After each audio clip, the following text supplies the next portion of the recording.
خيرا.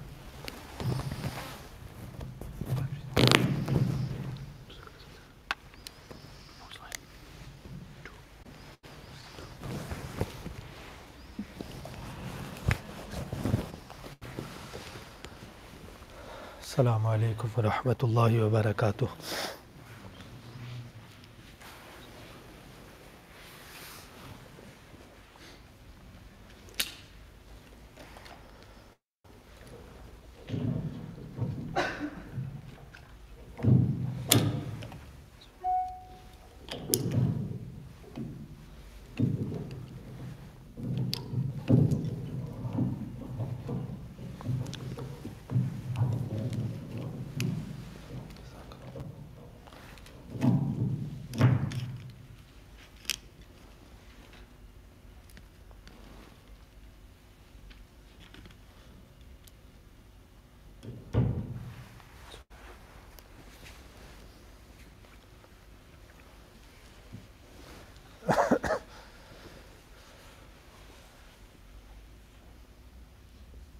Can I have the screen here so I can? No? Please.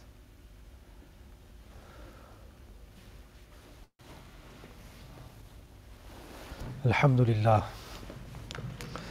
Alhamdulillahi Rabbil Alameen wa salatu wa salamu ala Sayyidil Anbiya'i wal Mursaleen wa ala alihi wa ashabihi ajma'in. قال الله تعالى في القرآن المجيد والفرقان الحميد إن الله وملائكته يصلون على النبي يا أيها الذين آمنوا صلوا عليه وسلموا تسليما اللهم صل على سيدنا ونبينا ومولانا محمد معدن الجود والكرم ومنبع العلم والحلم والحكم وعلى آله وصحبه وبارك وسلم. Respected audience, there's not much for me to say in this course. Everything is visible, but it's supposed to be visible.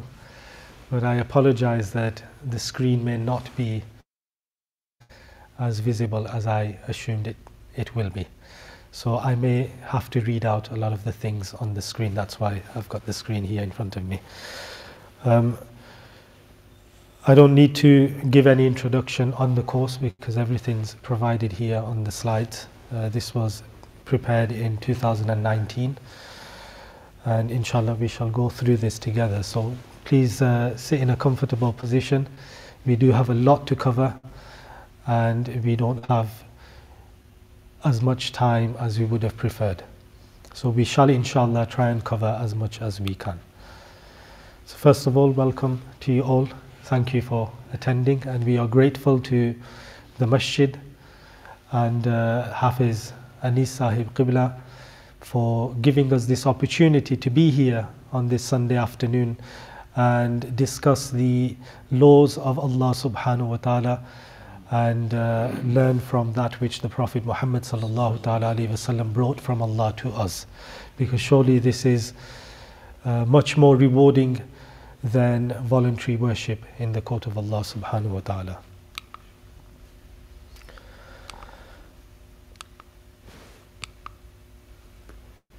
So this is a slide that talks about who the Sunni way is. I don't think you can read that, but what it mentions on there, I'll just mention a few points. That the Sunni way was established in 2009, and we have now alhamdulillah established an institute in Preston. We have approximately 130 students, from which there are between 60 and 70 male and female Dars-e-Nizami students. And we are currently serving online and offline, providing lectures in masajid, madaris and other venues at home in the UK and globally in various countries. We also have a branch in the USA, in Maryland as well, alhamdulillah. This is some information about myself for those who don't know, in terms of the person delivering the course, the facilitator. You may want to know who is delivering the course. We don't need to go through that. Housekeeping rules for the course. Please listen and observe attentively. Have a pen and paper to hand to make notes. Turn your phones and other devices onto silent. And if you need to leave for a break, then leave quietly and just come back. And please only ask questions related to the topic at the end of the session. And the course content will be available for you online. So I may go through the slides fairly quickly, but you will have access to them online after the course has finished. You can pause the video available for the course and you can observe the slides, inshallah, online. The aims and objectives of the course is that I hope that by the end of the course you will be able to understand the virtues and wisdoms of zakat, religious virtues, and understand the concept of zakat in Islam, be confident in calculating your own zakat, and help your friends and family in calculating their zakat. And also one of the aims is that you will be able to ensure your zakat is distributed to the eligible beneficiaries. And most importantly, attain the pleasure of Allah subhanahu wa ta'ala by correctly fulfilling the obligatory pillar of Islam. The course content has been separated into 6 parts. So I'll quickly mention maybe 1 or 2 of them. We will look at the benefactor. The benefactor of zakat is the one who has to give zakat, the one who has to pay zakat, upon whom zakat is fard.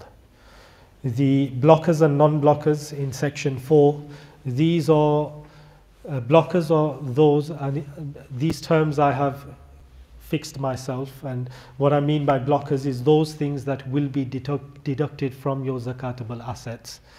And in the case that you still have the amount equivalent to the nisab, you will still give zakat, and if you don't, then you will not give zakat. So those are blockers and non-blockers. Certain things will be deducted, certain things will not be deducted. We will look at them. And the beneficiary of zakat is the one who is eligible to take zakat, the poor and the destitute, etc. And the last section we will look at is distribution. And by distribution, I mean discharging zakat. How do you discharge your zakat? So first of all, introduction to zakat. The word zakat is written in these 2 different ways. In the Khatt Uthmani, in the Quran, it's written with a waw. And in other textbooks, you might find zakat written with an alif. Both are fine. If you're writing the Quran, then it should be written with the waw. It may be pronounced with the round ta at the end. In Arabic, the correct pronunciation is not to pronounce the ta, but rather a ha, so zakah. However, there are many Arabs, as well as non-Arabs, who do pronounce the ta in zakat, and they say zakat. There's no harm in saying zakat or zakah. The meaning of zakah can be growth. Zakah can mean growth, and it can also mean purity. And what we mean by, in this context, the word zakah means that Allah subhanahu wa ta'ala provides growth in your wealth when you give zakat. Just like the pruning of trees and plants. When we prune them, we remove parts of them and get rid of them. It enhances the growth of the plant and the tree. Like that, the word zakah means it grows your wealth. So people think that by giving zakat, I'm losing. In fact, you are enhancing and growing your wealth. And purity for the inner self.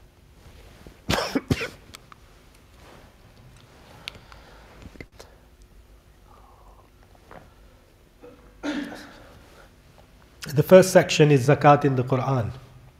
And I have here 11 verses of the Quran. And I don't intend to go through all of them. So I will rush through them, and then we will look at zakat in the hadith, and there's about 32 hadith I have collated in here, and I don't intend to go through them all. But they are referring to the obligation of zakat, the virtues of zakat, the punishment of those who don't give zakat, etc. And a lot of the verses and the ahadith are related to the fiqh of zakat as well, which is important, which we will cover in the other sections. So the first verse from Surah Baqarah, the Mufassirin say that here, وَمِمَّا رَزَقْنَاهُمْ يُنْفِقُونَ, it refers to that wealth, that which is due from your wealth, from which Allah has provided you. And this is one of the attributes of the muttaqeen, the Allah-fearing people, that they perform their salah and they give that which is due from the wealth that Allah has provided them with. This second verse from Surah Tawbah, Allah subhanahu wa ta'ala ordered the Prophet Muhammad sallallahu alayhi wa sallam ke khudh min amwalihim sadaqah. And sadaqah here refers to the obligatory due from the wealth of the people. And this command, order, tells us that it is the duty of the Hakim-e-Islam, who represents the Prophet Muhammad sallallahu alayhi wa sallam, to ensure that the people pay their zakat. And that's why Sayyiduna Abu Bakr Siddiq radiallahu ta'ala waged war against those people who denied the discharging of zakat. Because it's a direct command of Allah that you must take from their wealth, sadaqah. And by taking that sadaqah, the zakat, from the wealth of the people, you are, O Messenger, Rasulullah sallallahu ta'ala alayhi wa sallam, tutahhiruhum, you are purifying them. وَتُزَكِّيهِمْ, and you are providing cleanliness to them. And those who have given their zakat, then Allah subhanahu wa ta'ala orders the Prophet Muhammad sallallahu alayhi wa sallam, صَلِّ عَلَيْهِمْ, then you make dua for them. So whosoever gives his zakat, the Prophet Muhammad sallallahu alayhi wa sallam makes dua for them. One of the attributes of the believers, Allah subhanahu wa ta'ala in Surah Mu'minun has mentioned that they are those who give their zakat. In this verse, Allah subhanahu wa ta'ala mentions that Allah will restore, yukhlifuhu, yani He will provide them more. He will restore what they have given in the path of Allah subhanahu wa ta'ala, and Allah is the best of providers. And this is a parable that Allah subhanahu wa ta'ala has mentioned regarding those people who give zakat. It is like a person who sows a seed in the field and then it gives lots of yield, and that's what zakat is like. It will bring you so much more wealth. And bir meaning good deeds. Good deed is to spend from that which is beloved to you, not to give that in the path of Allah which you don't like anymore, you don't need. It's to give that which is dear to you. I'm going to go through, I'm going to miss the rest of them. Here, verse number 10, this verse tells us that zakat is also due on land, fertile land which provides harvest, yield. And there's two types, one that is irrigated artificially and one that is naturally given water from the sky. If it's natural, then 10% of the yield has to be given as zakat, and if it's irrigated by the owner of the land himself artificially, then he will give 20%. And verse number 11, we will be looking at verse number 11 inshallah near the end when we look at the beneficiaries of zakat. Because the beneficiaries of zakat have been specifically mentioned by Allah subhanahu wa ta'ala in the Quran. Who you can give zakat to and who can take zakat, they are specifically mentioned in Surah Tawbah by Allah subhanahu wa ta'ala. And this is the verse, we will look at it near the end. Zakat in the hadith, this is a hadith, the first one from Bukhari Sharif, which mentions that on the Day of Judgment there will be a snake appointed upon the individual who did not give his zakat, and that includes those people who delay their zakat. May Allah forgive us for doing so. And I will miss a lot of these ahadith. The Messenger of Allah sallallahu ta'ala alayhi wasallam said that the wealth which is ruined, which is destroyed, whether it's due to an earthquake or any other reason, any wealth that is ruined on dry or wet, that everything that exists and everything that Allah has created is either dry or it's moist. Anything that is destroyed on land or water from wealth, it is ruined due to not discharging zakat. Because people don't give their zakat, then their wealth gets destroyed. So in order to protect your wealth from destruction and bankruptcy, you should discharge and distribute your zakat. This is a hadith regarding the punishment. An intensely hot stone from the fire of hell will be placed on the tip of their breasts. Those who shun zakat, those people who don't give zakat, which will break through the chest and exit from the shoulder. And a hadith in Ibn Khuzaymah and Ibn Hibban, the Messenger of Allah sallallahu alaihi wasallam said, 3 people will be the first to enter the fire of hell. Yani 3 types of people. And one of them will be a wealthy person who did not pay in the path of Allah from his wealth. Yani that which is due, the zakat and the wajib sadaqat. And the person who does not give his zakat, he is destined for the fire of hell and the punishment of Allah subhanahu wa ta'ala. And this hadith in the Musnad of Imam Ahmad, the Messenger of Allah sallallahu ta'ala alayhi wasallam said that Allah subhanahu wa ta'ala after shahada has made 4 things obligatory upon the Muslims. And the one who fulfills 3 from amongst them will not have them benefit him until he does not fulfill all 4 of them. And they are salah, zakah, fasting, siyam, and the hajj of the Baytullah. And until a person does not fulfill every one of them when they are obligatory upon him. So if someone does not have enough physical and financial capability of performing hajj, then he is exempt from that. But if someone is physically and financially able to perform hajj, yani it's obligatory upon him, and he doesn't, then that person's salah, that person's fasts and their zakah remains pending.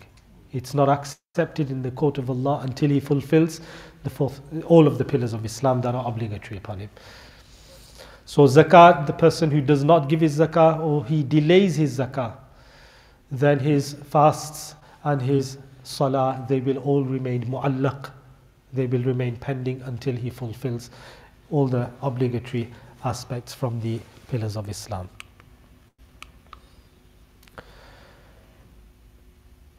And here is a clear narration where the Prophet Muhammad sallallahu alaihi wasallam said that we have been commanded to perform namaz and give zakat, and the namaz of the one who does not pay his zakat is not accepted. Yani it remains mu'allaq.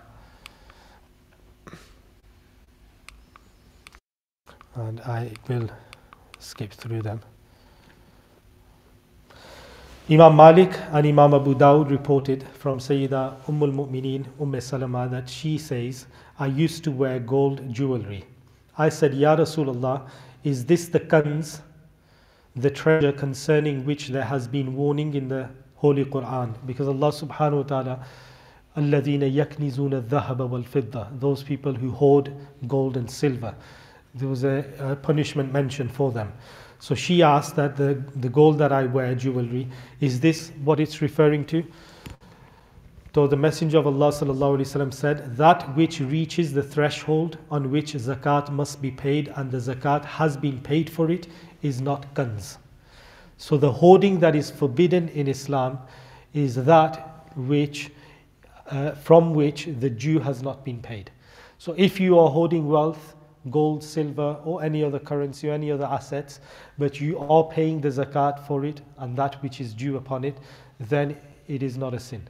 But if you are paying the zakat and if you are not paying the zakat, then that is the kanz that has been forbidden in the Quran.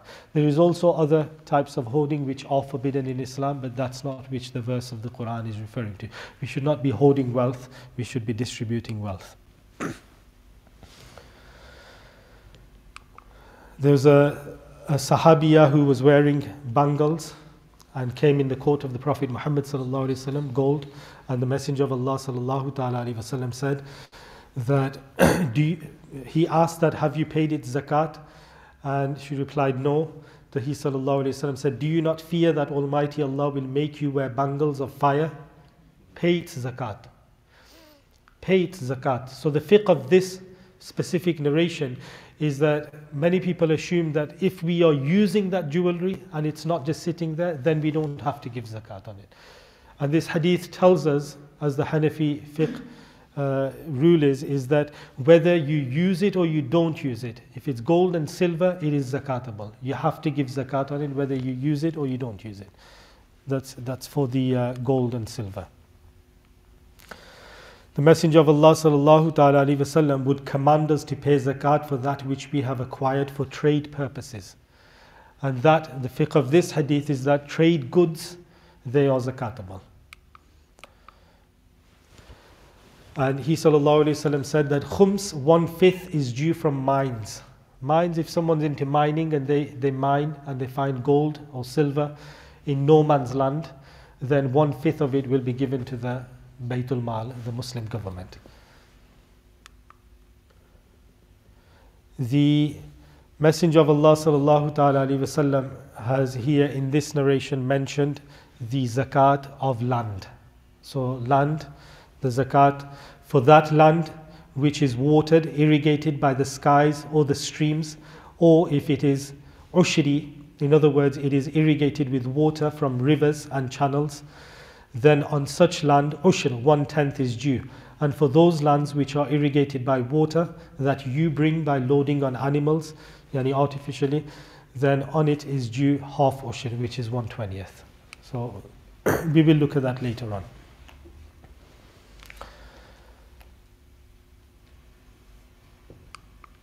And there's a narration on the Prophet sallallahu ta'ala alaihi wasallam. Indeed, Allah did not leave the command of sadaqat upon any prophet or anyone else, but He Himself gave the command of zakat.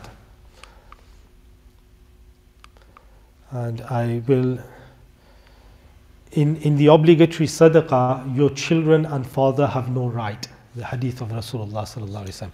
And the fiqh of this hadith we will look at later on, but what it means is that your zakat, you cannot give it to your father, your mother, your grandparents. You can't give it to your children if they are eligible to take zakat. You can't give zakat to your usul and your furu, your parents and your children. They can't be the beneficiaries of your zakat.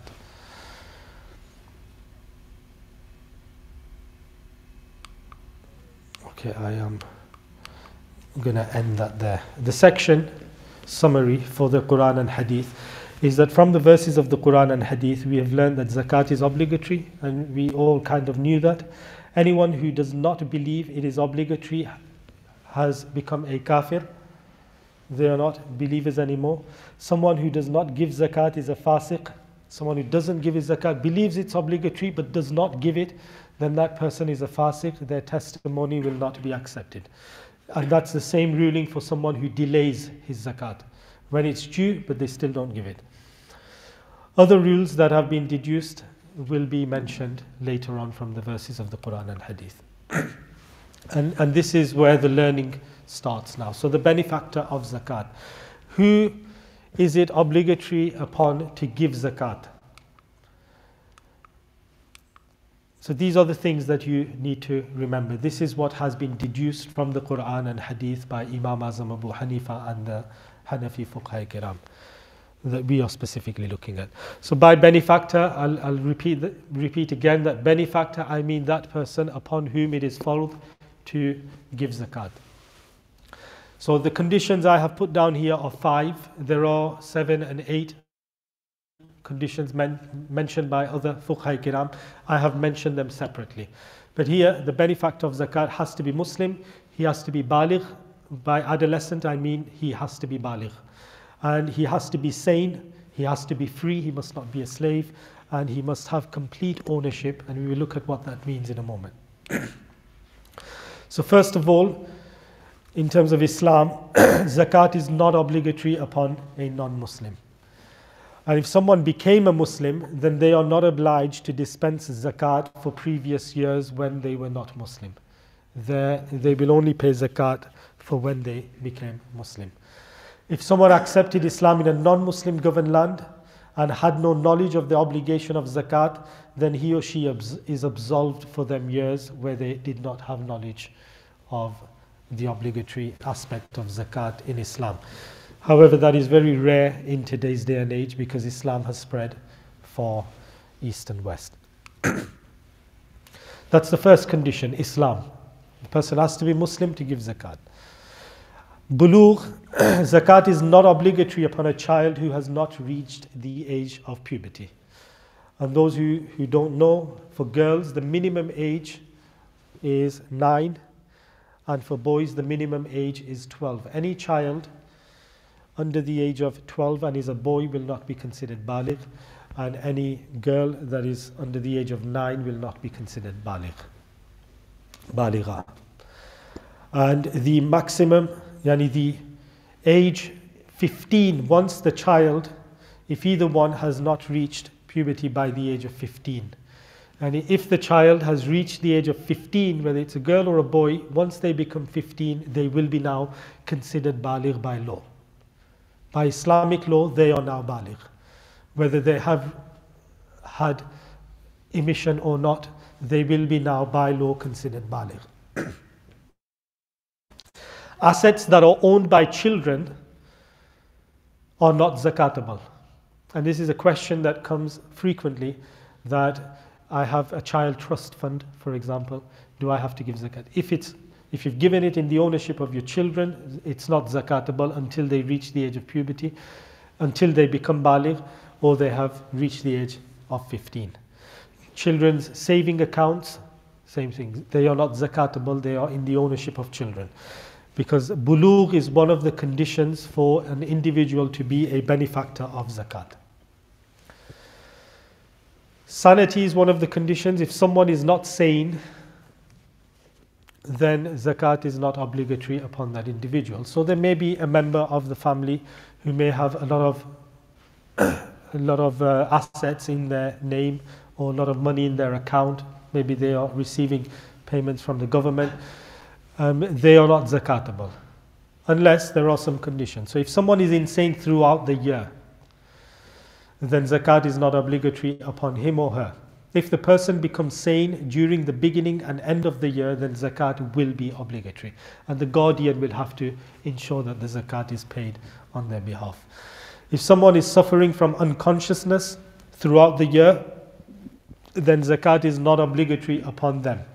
And when I say unconscious, what we mean by that is not someone who's drunk all the time, or someone who's high all the time on drugs. It's someone who is completely unconscious due to something like a coma. Someone's in a coma throughout the whole year, then zakat is not obligatory upon that individual. However, if they do regain consciousness now and then, zakat is then obligatory upon them. Someone who suffers from dizziness, even if it lasts the whole year, zakat is still obligatory upon them. Unlike that, someone who is drunk all the time or high all the time, zakat is still obligatory upon those individuals. Zakat is not obligatory upon slaves. Not that relevant to us now. And one of the conditions, a very important one, is complete ownership. You have to be in complete ownership of the asset for it to be zakatable. If you have money, for example, which you have lent, you have loaned out to someone else, you don't have access to that money, you are not zakatable for that money at that time. You will only be due to give the zakat of that money once you receive it back. That's what's obligatory. As for if you want to, you can pay the zakat even though you don't have it, so that when you do receive it, you don't have to backdate your zakat. So for zakat to become obligatory, you have to have complete ownership of the nisab for a whole lunar year. So when we say complete ownership, what we mean by that is there is a nisab, which we will look at in a moment. There is a threshold. You have to be in complete ownership of that threshold, and you have to have held that for one whole year. And we will look at that in detail in a moment. And this is what we mean by complete ownership. That you have to have complete ownership of the amount that reaches the threshold, and you have to have it for one whole year. At the end of the year, that is when zakat becomes obligatory upon you. We will look at that in detail in a moment. What is nisab? Nisab is the minimum amount of assets liable to payment of zakat. Again, we will look at that in a moment. And complete ownership refers to ownership with possession of the asset. So you are in ownership of something, and at the same time you have to have possession of it. And by possession, it doesn't mean that you have to physically have it in your hands. It means that you have to have control over it. Whether you have it or your representative has it, or your bank account has it, as long as you have control over it, you can spend it, you can gift it, you have tasarruf in it, yani you can do what you want with it. That's what we mean by complete ownership. You have to have access and control over that ownership. And we will cover nisab in detail in the next section. So, what do we mean by complete ownership? It says any asset that is lost, drowned in a river, or someone has usurped it, and he or she has no witnesses in their favor, then there is no zakat to be paid on it until found. So you are the owner of certain wealth, but you've lost it. You can't find it. You don't have control of it, you don't have access to it.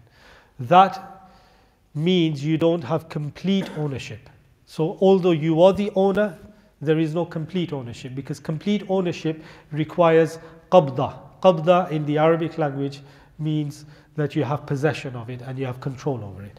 So because it's drowned in the sea, or you have lost it, or it's been usurped, yani someone has forcefully robbed it and taken it away, and you don't have any witnesses to prove in the court that that belongs to you, so that you can take control. So in that case, you don't have control of it. Zakat does not have to be paid on it until found. If any asset is buried in the jungle or anywhere else, and the owner does not remember where, and if any asset is left in trust with an anonymous person, but the owner does not remember who, then there is no zakat on those assets until found, because you now don't have control over them. You've given it to someone, you can't remember who you gave it to. You don't have control of that. That means there is no complete ownership of it. So it is not zakatable. If the debtor denies the debt, you've given money to someone out on loan, and they've now denied that you loaned them any money. So the debtor's denied the debt, and the creditor has no witnesses to prove the debt. Then until the debt is paid, there is no zakat upon it. Okay, if the person doesn't have any witnesses, then they can't retain control of that wealth. There is no zakat upon it. In all three of the above, after finding the assets, they are not liable to payment of zakat for that period in which they were not in his control or her control. Does that make sense?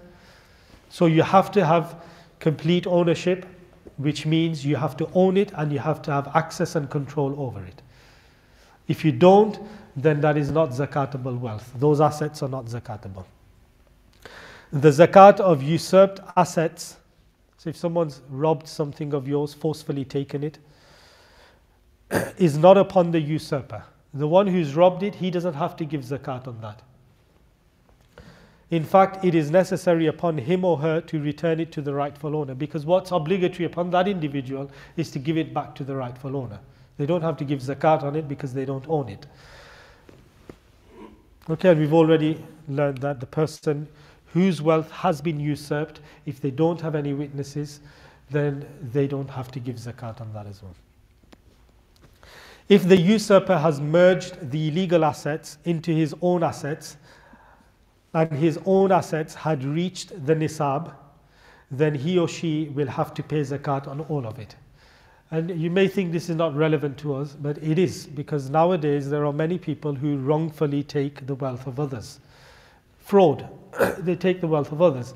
And if they've merged it in with their own wealth, and their own wealth had already reached the nisab and it was zakatable, then now they will have to pay zakat on all of it, even that which was usurped.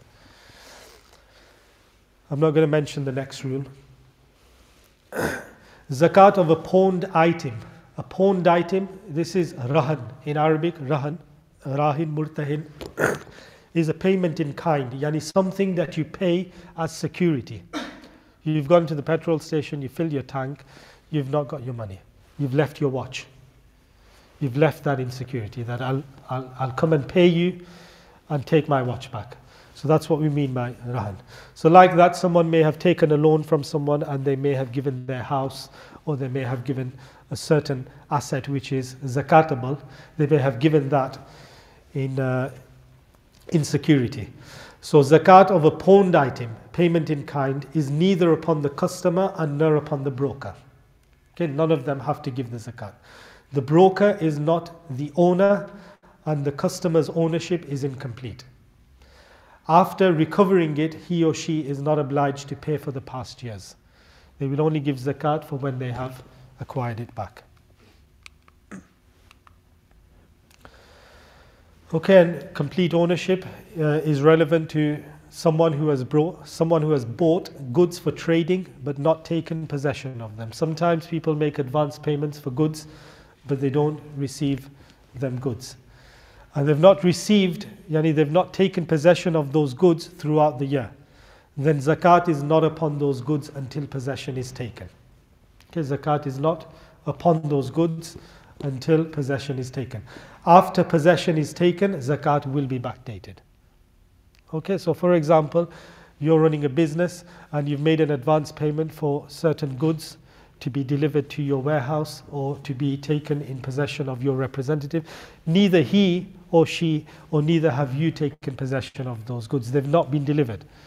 They've not been fulfilled. They are still in the possession of the seller. And a year has passed by. You don't have to give zakat on those goods. But when you do receive them, you will have to backdate your zakat. So you'll have to calculate how much they were and you'll have to deduct zakat and give that to the poor. Payments made in advance for goods are not zakatable for the buyer, but rather it is zakatable for the seller, because he has now become the owner of it and taken possession of it. So the advance payment you have made for goods, you don't have to pay zakat on that amount of money that you have given as advance payment, but the goods you will have to pay zakat on once you've received them. The payment you've made, the seller has now become the owner of that payment. So you don't have to give zakat. He's taken ownership of them as well. Any questions on the benefactor of zakat, upon whom zakat is fard? We should now be clear that someone who is a Muslim, someone who is baligh, someone who is sane, someone who has complete ownership of their zakat, they are the individuals that have to give zakat. Does that make sense? Someone who is a child doesn't have to give zakat and so on. So we're all satisfied with that. Who has to give zakat? Do I have to pay zakat? You should now be able to identify whether zakat would be fard upon you or not. In terms of the benefactor, there are other things that will come into play. For example, those that are deductible and things that are not deductible, which may mean that you don't have to pay zakat. Yep. Yeah, we will come to that. Qard is a loan, and loans are blockers, so they will be, loans are not blockers, but you will be liable to pay zakat on that money which you own, which you have loaned out, because you are the owner of it. However, it will not be due until you have complete ownership, yani in your possession. So if you have given money as qard hasana for 5 years, for them 5 years you don't have to give zakat. However, when you do receive it back, you will have to backdate your zakat for the last 5 years. Okay? Sorry, regarding the stock, you mentioned goods. So if you've got stock there, probably not going to use, and you've had it for 10 to 15 years, you still have to pay zakat? You still have to pay zakat on it. They are trade goods. Better to bin it. Better to gift it to the poor. Nobody wants it. Trade goods are zakatable. We will come to that inshallah. For the next section is assets. So this is where we look at what is zakatable and what is not. Okay, so section 3 refers to assets, what is zakatable and what is not. So first we will look at the conditions. I think it's more visible now. Can we all see that?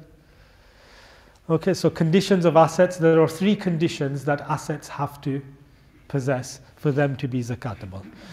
And the first one is nisab.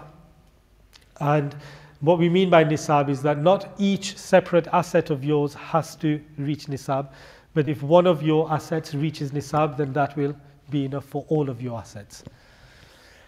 Hawl means to encircle. And what we mean here by hawl is hawlanul hawl, yani the passing of a year. And we will talk about that in a moment. And numu. The word numu means that your mal has to be nami, yani it has to be growable. It has to have the potential of growth. And what we mean by that is trade goods. You can sell them and make more money, and you can grow your wealth by trading. So we will look at each one of them in a moment. So when we talk about assets, we will look at zakatable and non-zakatable assets. So the first condition is nisab. And this is one of the most important parts in zakat, because many people don't understand what we mean by nisab. And every individual, and it's important we teach our children this.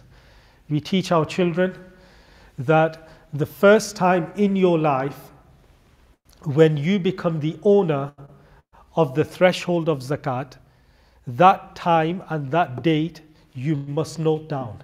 You must take a note of the first paycheck you received from your first job, or the first ED that your father mother gave, which then caused your wealth to reach nisab. You have to take note of that day, because that is the day you will start calculating your year from. And at the end of the whole year, you will see how much money you have, and then you will discharge your zakat. Not wait for Ramzan, not wait for the 27th of Ramadan. Your zakat will become due 1 year from that time, depending on whether you still have enough money that is equivalent to the threshold of zakat, which we will look at in a moment. So do you understand that? So when does zakat become obligatory upon me? In Ramzan, shall I give it on the 1st of Ramzan, or is it okay if I wait till the 27th of Ramzan? The answer is no. Your zakat will be obligatory upon you to discharge and distribute once your year has finished. And what do we mean by that? The first time in your life when you became the owner of nisab, that is the start of your year.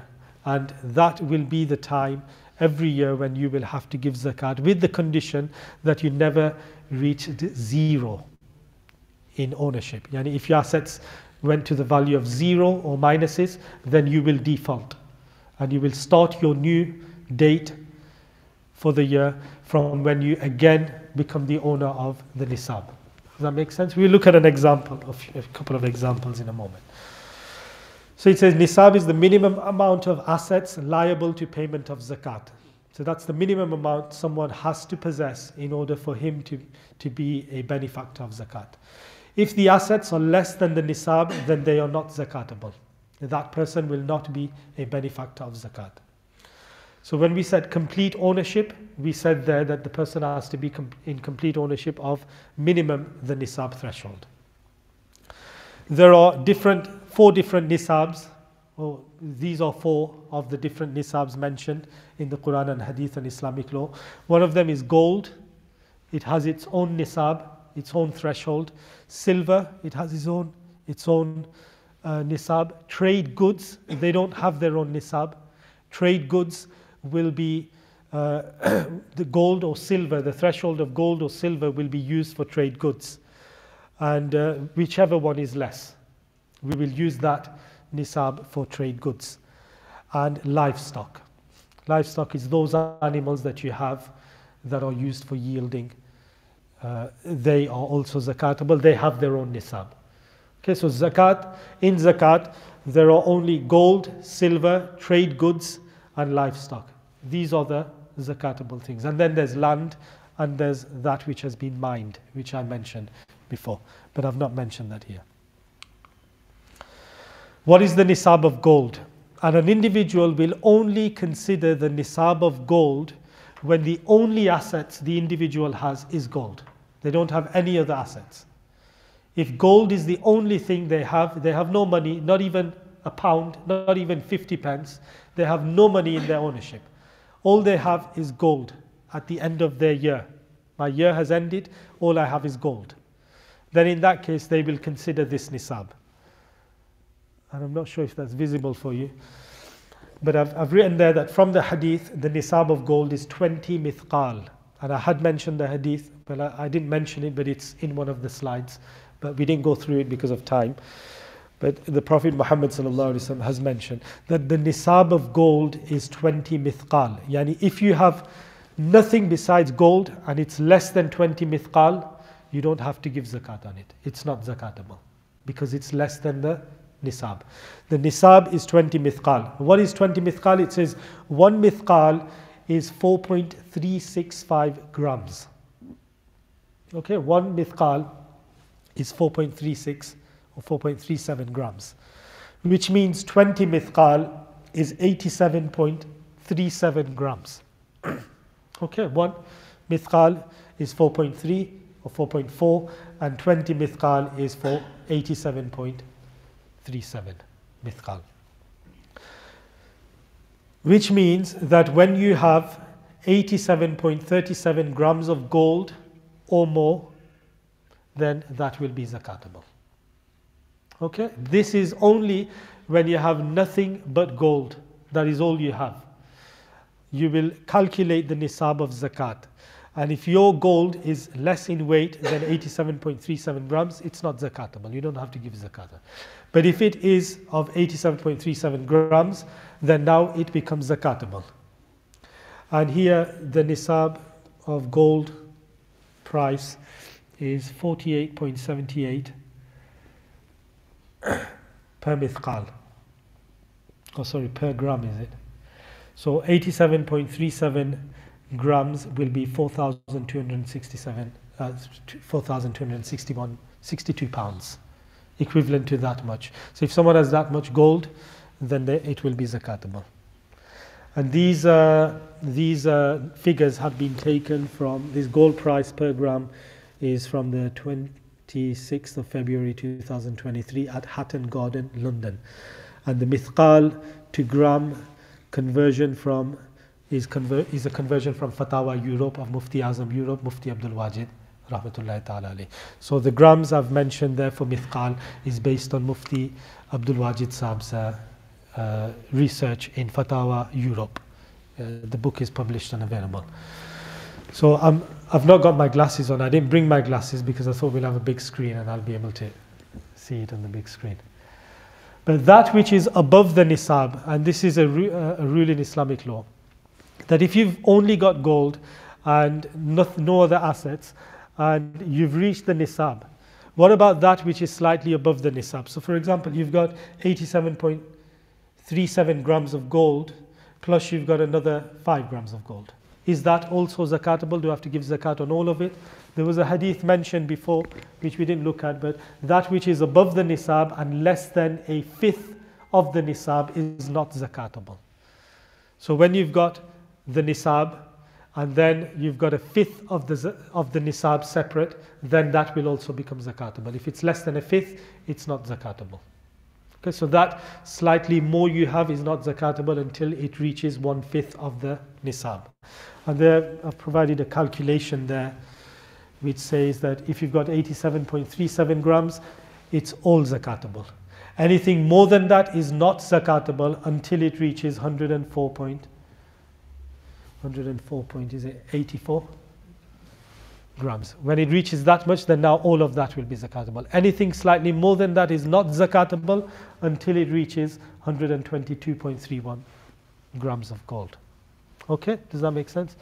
So that's for someone who is only in the ownership of gold and nothing else, which may be someone nowadays. The next nisab is of silver, and this is the one that is relevant to us because every other asset apart from gold and silver, apart from livestock and land, etc., the nisab we will use is the nisab of silver. And this is the nisab of silver. The Messenger of Allah sallallahu alaihi wasallam's hadith tells us that silver is only zakatable when you have 200 dirhams of it. And 1 dirham is equivalent to 3.0581 grams of silver. So if we times that by 200, that means if someone has 611.62 grams of silver, only then does it become zakatable. Okay, so the price of silver based on today in Hatton Garden in London is 0.56 per gram, which means the nisab this year would be around £342.51. That's the nisab we're going to consider for all of our assets. So the first paycheck you receive, maybe you received last year and you had £351, and that has to be based on the price of silver at that time last year. If you had that much, then you will take note of that day. So if 26th of February last year, an individual got his first job, he didn't have any money in his ownership besides about £120 he had, that's all he had in his bank, or he was in minuses, he was in his overdraft. He didn't have much money, but he got his first job and his first pay was received on the 26th of February last year. And the amount he received took him to £400. That's what he's got on the 26th of February last year. He has now become an owner of nisab. Understood? And that's where now zakat has become fard upon him. Zakat has now become fard upon him. Okay, that's what we mean by nafse wujub. Yani it's become obligatory upon him to give zakat, but the delivery of zakat will only become fard upon him after 1 year has passed. Okay, so for example, we say Fajr Salah is fard upon me. However, to offer my Fajr Salah will only become fard when the time of Fajr enters. Like that, zakat has now become obligatory upon him. That's the nafse wujub. But the wujub ada, yani the obligation of delivery, will only become wajib upon him after 1 whole year has passed. Okay, so that's why he has to take note of that specific day and date of the year. And it's the Islamic date that we consider. So not really 26th of February. But if he does consider the English date, then that's fine. He should just give a bit more extra just in case there's a day here and there. But the date we do consider, Imam Azam Abu Hanifa radiyallahu ta'ala, according to our Imam, it is wajib for Muslims to follow the Islamic date in their legal affairs that relate to Islamic law. Okay, so that which is above the nisab and less than a fifth of the nisab is not zakatable. So when we have different assets, nowadays you have, for example, you've got trade goods, you're buying and selling watches, they are your trade goods. Anything that is zakatable, we will use the nisab of silver because it's the lesser nisab and it's more beneficial to the poor. Because one of the principles in zakat is we will always give the fatwa based on that which is more beneficial for the poor, if there's a difference of opinion amongst the fuqaha kiram. So the nisab of silver will be used because it's less. So as soon as a person has enough assets and wealth which is zakatable, and everything that's deductible has been deducted, and what they have left is equivalent to the nisab or more, then it will all be zakatable, unless the amount that is more is less than a fifth of nisab. Okay, so like we looked at the nisab of gold, like that. If you have wealth which is equivalent to 611 grams of, or 612 grams of silver or more, you will only give zakat to that amount which is equivalent to 612 grams of silver. However, if it reaches 733 or 734 grams of silver and the amount is equivalent to that amount, then you will have to give zakat on all of that. Does that make sense? Okay, I'm going to move on.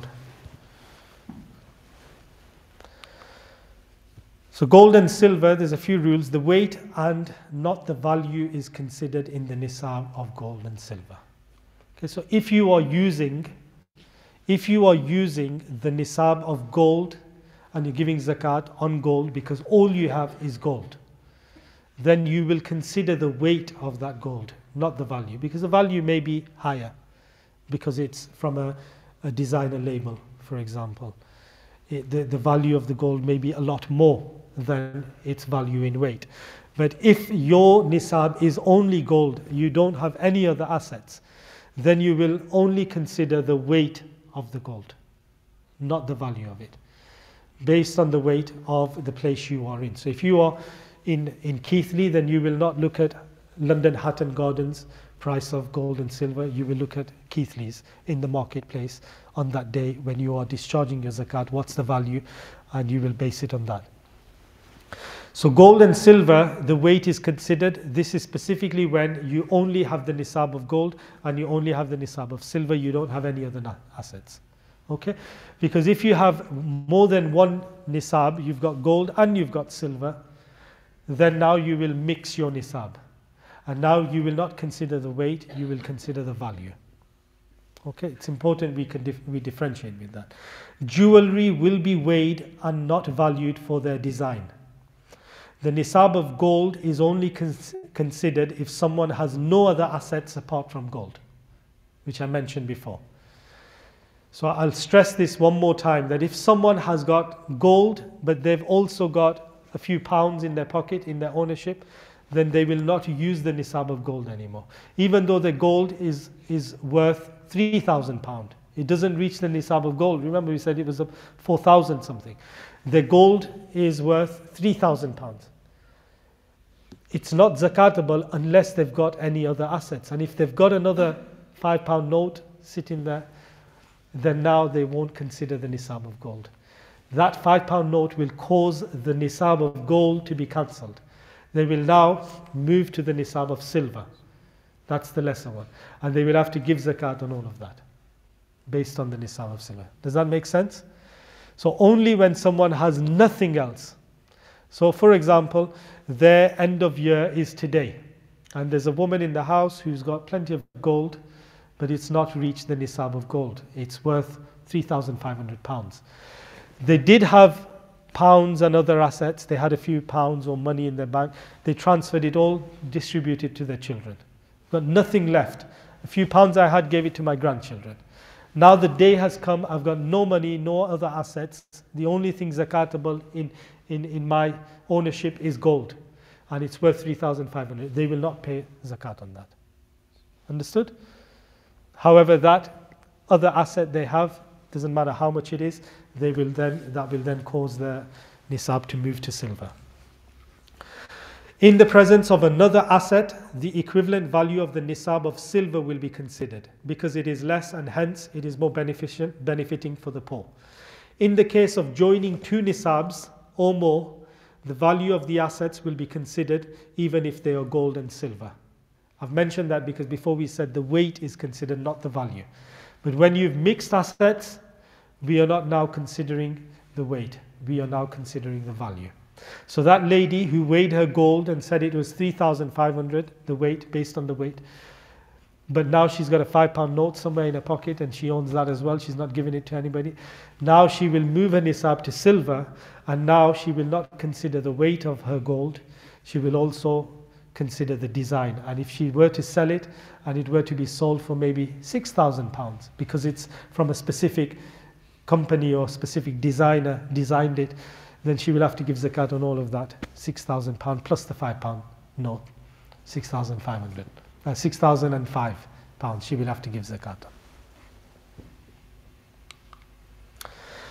Okay, trade goods, very important topic. Trade goods.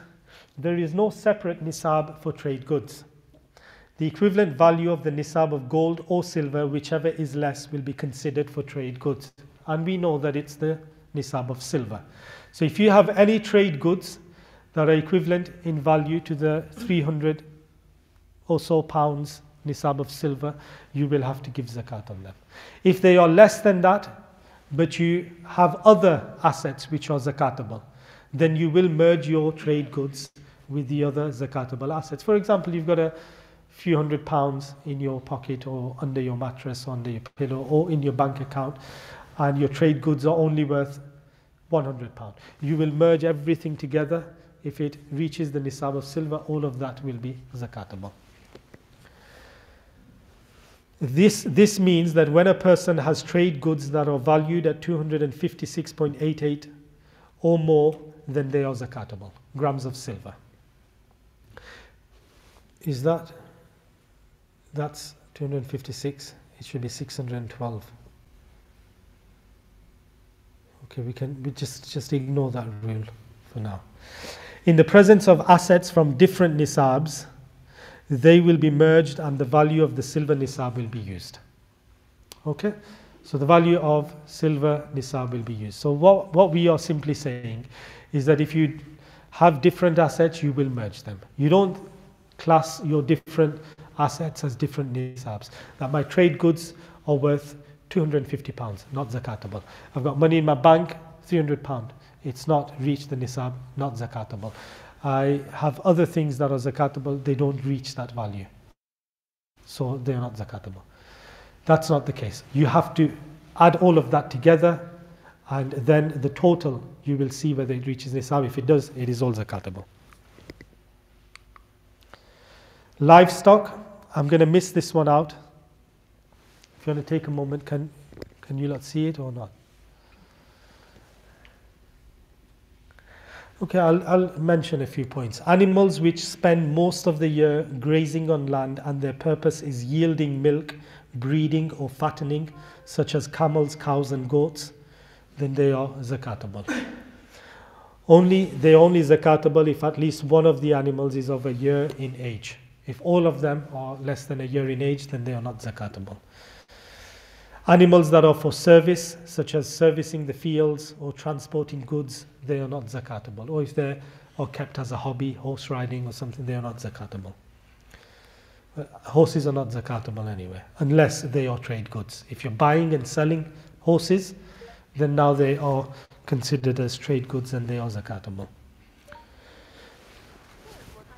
And I will move on to the next slide. Just to give you an idea of how zakat works on livestock, I put here that there is no zakat on any camels less than 5. If someone owns camels but they are less than 5, they are zakatable.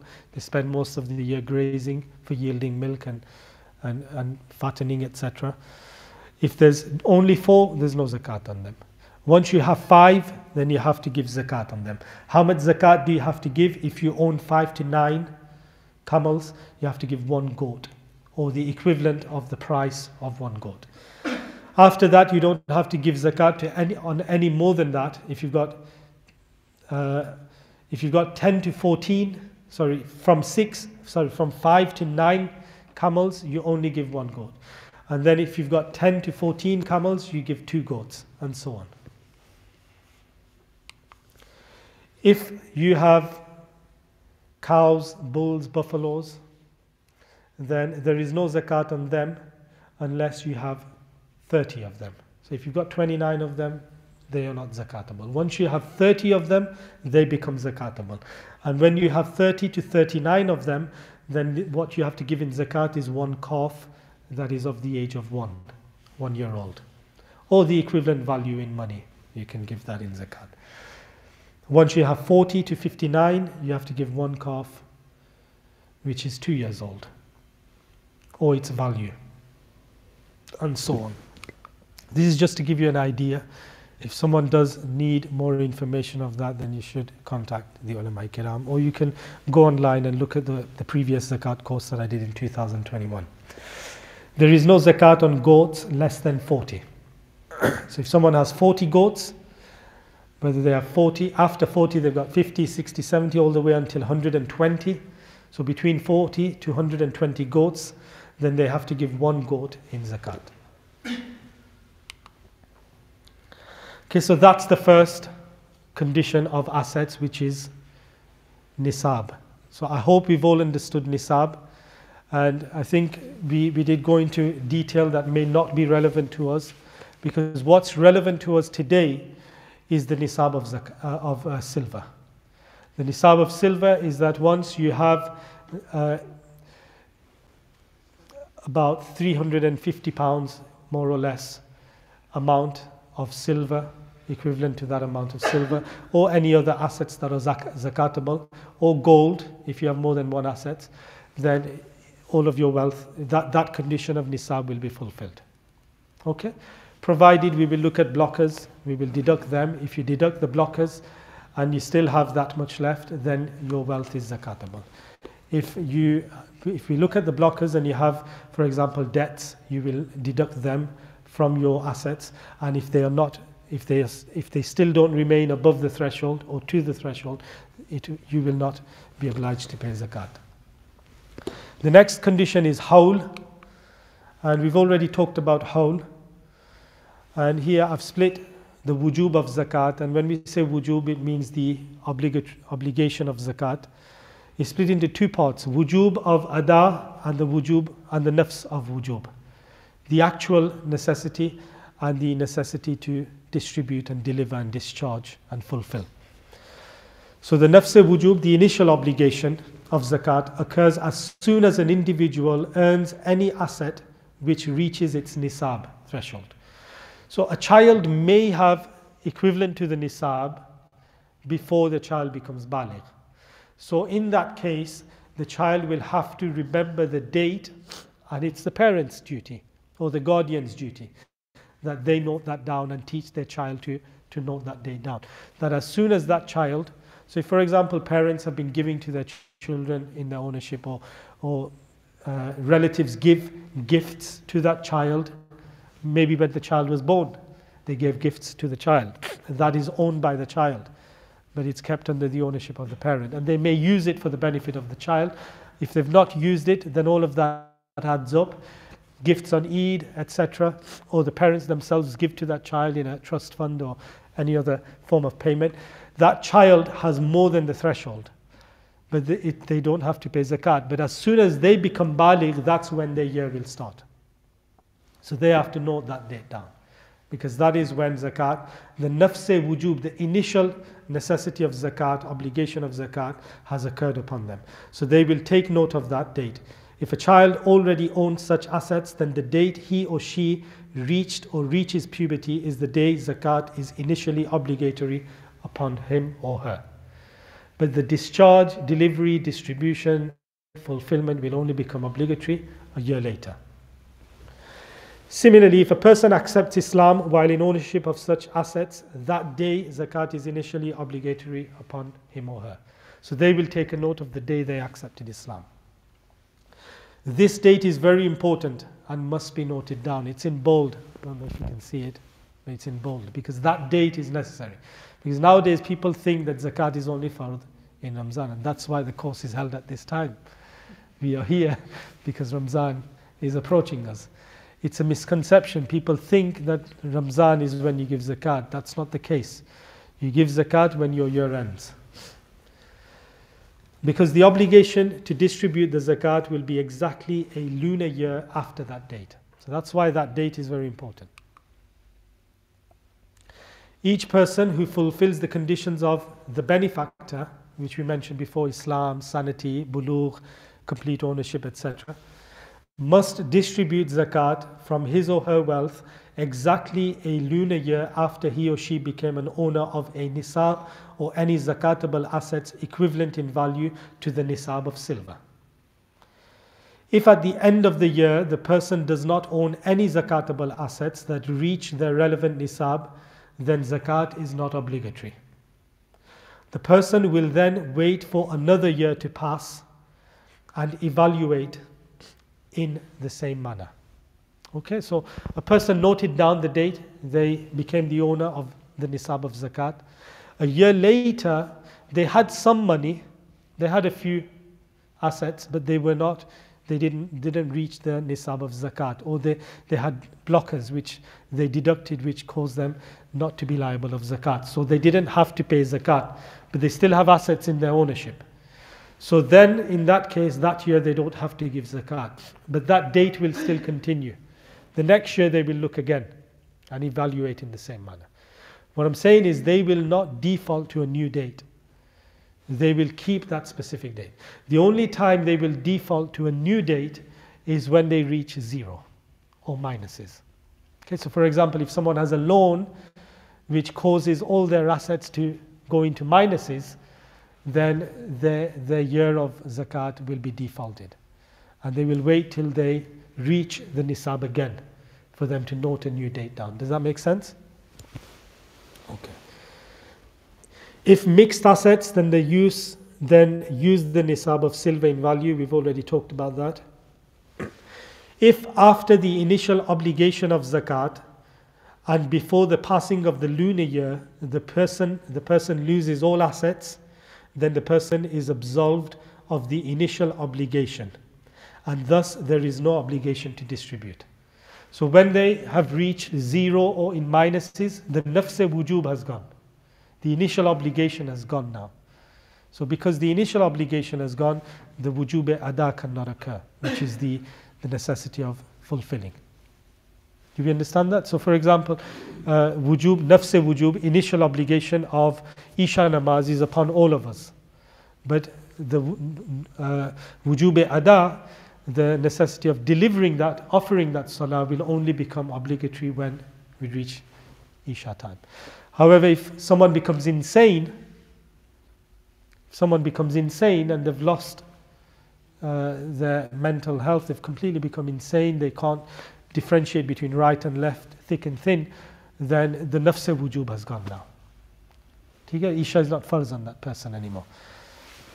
So like that in zakat, if they've reached zero or minuses, then the nafs-e-wujub has gone, and therefore a new date will have to be fixed when they do become in ownership of that amount. And here's an example.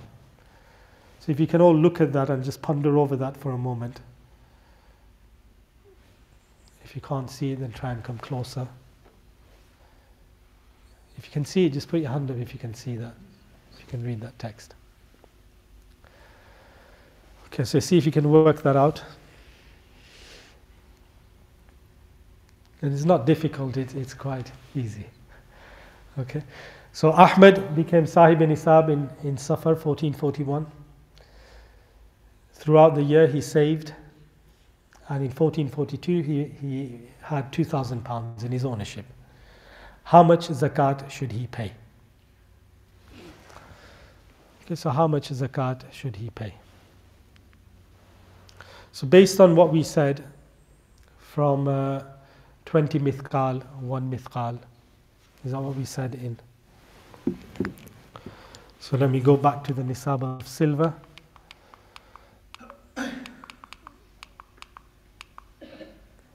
So the nisab of silver, okay, so it doesn't mention, but the Prophet Muhammad sallallahu ta'ala alayhi wasallam said, from 40 mithqal, 1 mithqal has to be paid, which is 1/40th has to be paid in zakat. Okay, so that's where we get the fraction in percentage, 2.5%.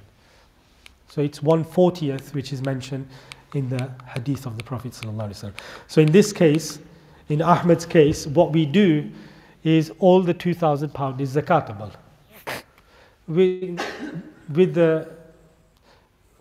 In the case that he has nothing deductible, no blockers in his assets, so then £2,000 is deductible. So all you do is you put in £2,000 and you divide it by 40. And that's what tells you how much zakat the individual has to give. So that's 2.5%. So £50 will be given in zakat by Ahmed. This is the next scenario. Ahmed became Sahib-e-Nisab in Safar 1441. Throughout the year his bank balance fluctuated and even fell under the £200 threshold. So if we assume £200 was the threshold for his year, he ended the year with £600 in his bank. How much zakat does he have to pay in this case? So there's a red dotted line which shows that that's the threshold. It's gone below the threshold during the year. But at the end of the year, he is again above the threshold. He has £600. What does he have to give zakat upon? £600. And how much zakat does he have to give?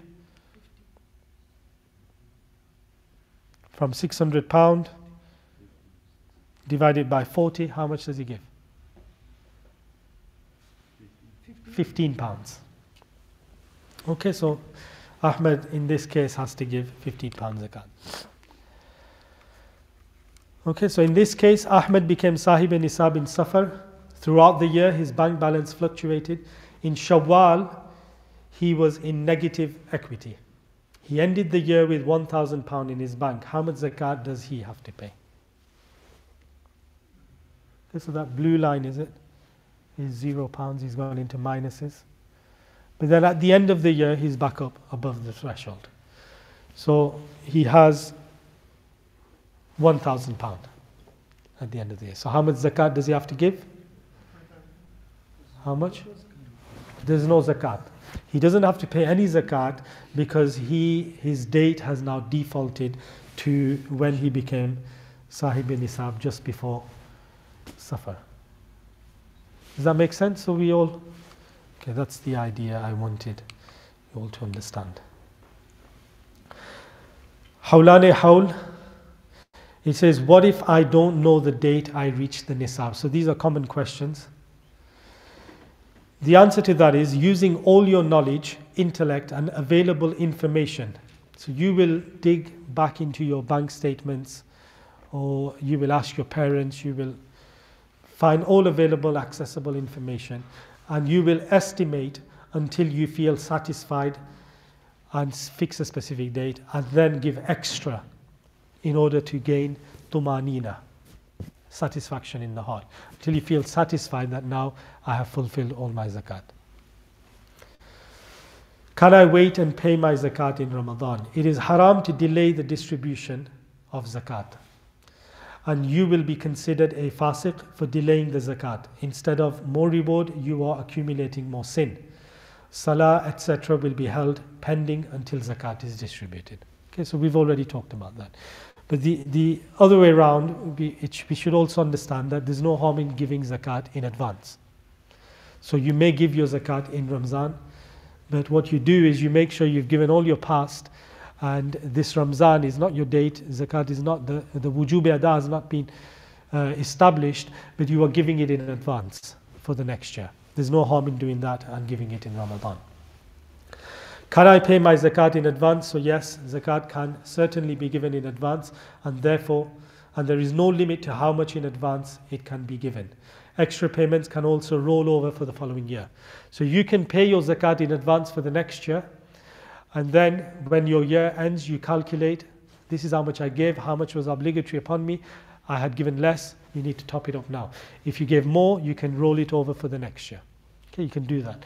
Like in namaz, you can wake up in the morning, but you can't pray your Fajr, Zahar, Asr, Maghrib, Isha in the morning and say, that's it, I'm done for the day. You can't do that for Salah, because Salah is prescribed with a specific time. Whereas with Zakat, it is permissible to give it in advance. Okay, you can't pray namaz in advance, but you can give your Zakat in advance. So that's the two conditions we've looked at. The final condition, numu. Numu means growth, and it means that your mal, your assets have to be male nami. And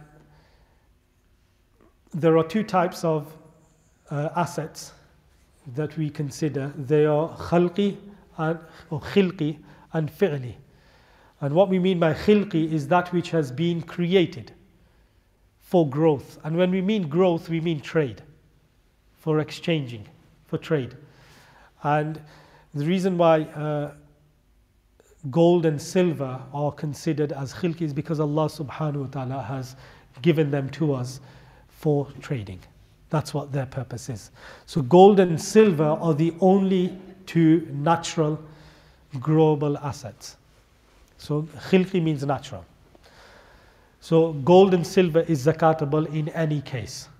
Gold and silver is zakatable in any case. They will always be zakatable. Whether they are being worn, used or not, they are zakatable. With the previous conditions we've looked at, if they're in the ownership of a benefactor, if they're in the ownership of a child, he doesn't have to.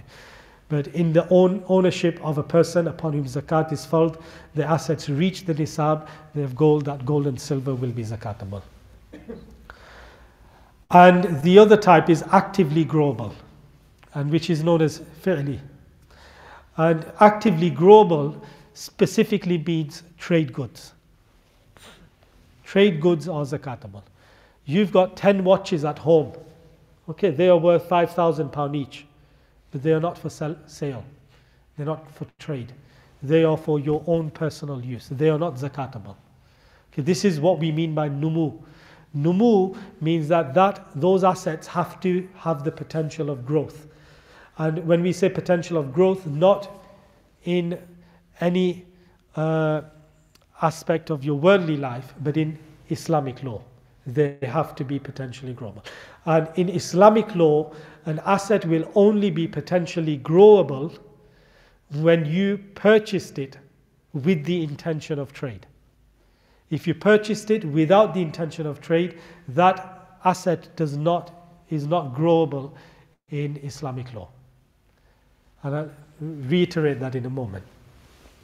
So if you look here, growth is one of the conditions for assets to be zakatable, which means that the goods you possess in your ownership, they have to be of trade, unless they are gold and silver. Currency refers to gold and silver.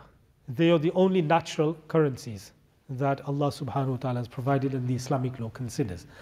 All the other currencies, they are, we, due to custom, place them in the category of gold and silver.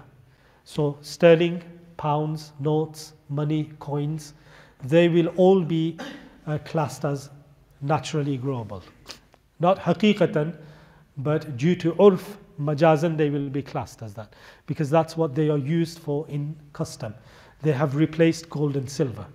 So all money, wealth, whether it's your finance, your trade, company finances or not, they are zakatable. Okay, because they are naturally growable. All your currencies, you've got dollars, you've got euros, you've got pounds, they are naturally growable and they are zakatable. Okay, they fulfill the condition of numu. You can, whether your intention is to trade with it or not, it is zakatable. Does that make sense? So that is specifically for the khalqi, the naturally growable wealth. And that includes money, any form of currencies, gold and silver. Every other asset apart from them, apart from the currencies, they have to be trade goods. Apart from livestock, we'll separate that. They have to be trade goods. And for something to be trade goods, they have to be at the time of purchase, you have to have had the intention of trade. So if I bought the watch with the intention of using for myself, not for selling on, this will never become zakatable for me. Even though 2 weeks later I've decided, you know what, I'm going to put it on sale. Even if you go and put it on eBay, even if you've gone and put it in a shop, a used shop, a person who sells used things, and say, can you put this on sale? He's displayed it for sale. It's still not zakatable. Because the condition for trade goods to be zakatable, for them to be trade goods in Islamic law, is that at the time of purchase, you must have had the intention of trade. Okay? So for example, a house you have purchased, you've purchased a house, your intention is what? I will put it on rent and I will benefit from the income from rent. Was your intention to sell the house on, or was it to put it on rent? Your house, your intention at the time of purchase is to put it on rent, not to sell on. In that case, the whole value of the house that you own is not zakatable. Only that which you receive from benefits from the rent, income, whichever is still in your possession, that will be zakatable. Because that house is not a trade good. Even if your intention was mixed, I may sell it, I may put it on rent. If it's mixed, it's still not zakatable. It's still not a trade good. Because for a product, for an asset to become a trade good, in Islamic law, the intention has to be present at the time of purchase. And niyat requires ikhlas, khulus. It has to be clear and free from any other mixture. So if you bought a watch worth £10,000 and you had the intention, I'm going to use it for myself, wear it, and sell it if I can, if I get a good price. That is a mixed intention. That's not a trade good. It's not a trade good because there's no ikhlas in the niyat. The niyat has to be only of trade. Only then does it become a trade good in Islamic law. Okay, so if you read what it says there, goods are only classed as trade goods if at the time of purchase the intention of trading was made. This intention can be explicit or implicit. So for example, you can explicitly make that intention, or it could be implicit. What we mean by that is an implicit intention of trade while buying goods is, for example, so explicit we know what we mean by explicit. You have the intention at the time, I'm buying these goods to sell on. That's your explicit intention. What do we mean by implicit intention? You've got your company finances and that's what you've used to purchase a specific product. Because you're using the company finances, it's an indication that you're purchasing it for trade. So that will be enough. Any transaction which has no exchange cannot be classed as trade goods, even if the intention of trade is made at the time of the transaction. The intention of trade in this instance is invalid. Okay, so if you have a transaction, for example, of inheritance, someone from your family has passed away, and the transaction is that you received so much in your possession. There is no intention of trade. There is no exchange that has been made. Okay, and when we say exchange, there has to be tabadala between two sides. One has to give something and the other has to give something. There has to be an exchange. There's no exchange, it's only from one side. So something like that cannot become a trade good in Islamic law. Okay, so I've gifted trade goods. I've got goods and I've gifted them to an individual that here you sell them in your shop. They will not be zakatable because there's no exchange that has happened. It's a gift is not zakatable. Like that, someone's received a house in inheritance and his intention before he's received it, that so-and-so has passed away in inheritance, I'm going to receive this house.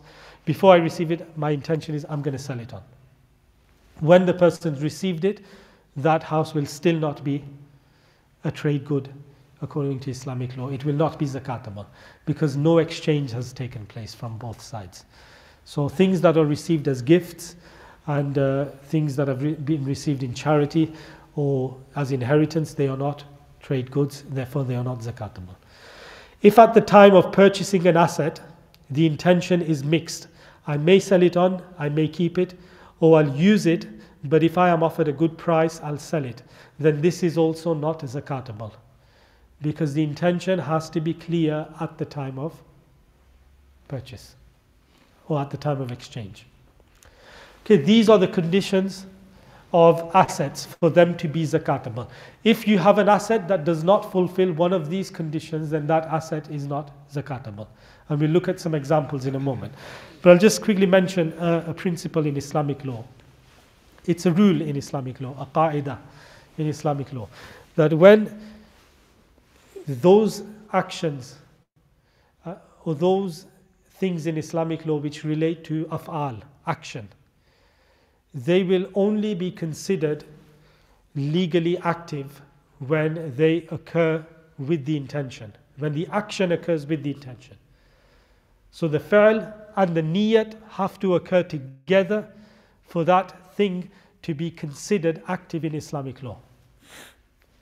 Okay? Niyat, fa'al, both of them have to occur together for that to be recognized as active in Sharia law. For example, you suffer, traveling. Traveling is an action. And you have made the intention to travel. You make the intention to travel, you will not become a traveler. In Islamic law, you are not considered a traveler because traveling is a fa'al, and for a fa'al to be active in Islamic law, niyat and fa'al have to occur together. So you can be sitting at home and at 100 times make an intention that I swear by Allah, I am traveling to so-and-so to another country. You do not become a traveler until you actually leave. You leave your city and the outskirts, the action and the intention both occur together, now you are a musafir. Okay? So for the ibtida of the fa'al, it has to be joined with the intention for it to occur.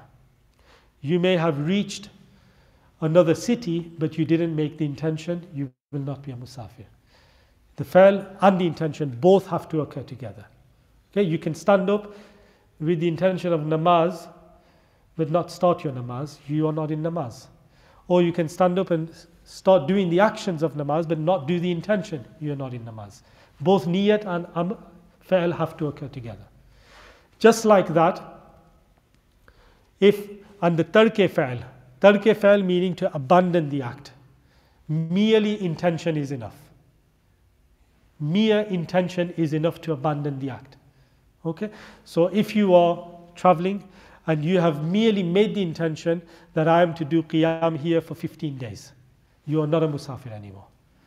You don't have to have stayed there for 15 days to become a muqim. You don't have to have done the act of staying there for 15 days. Merely intention, I will stay here for 15 days. You are not a musafir anymore, even if you travel after 2 days. You will still be, because mere intention of abandoning is enough to cancel that action.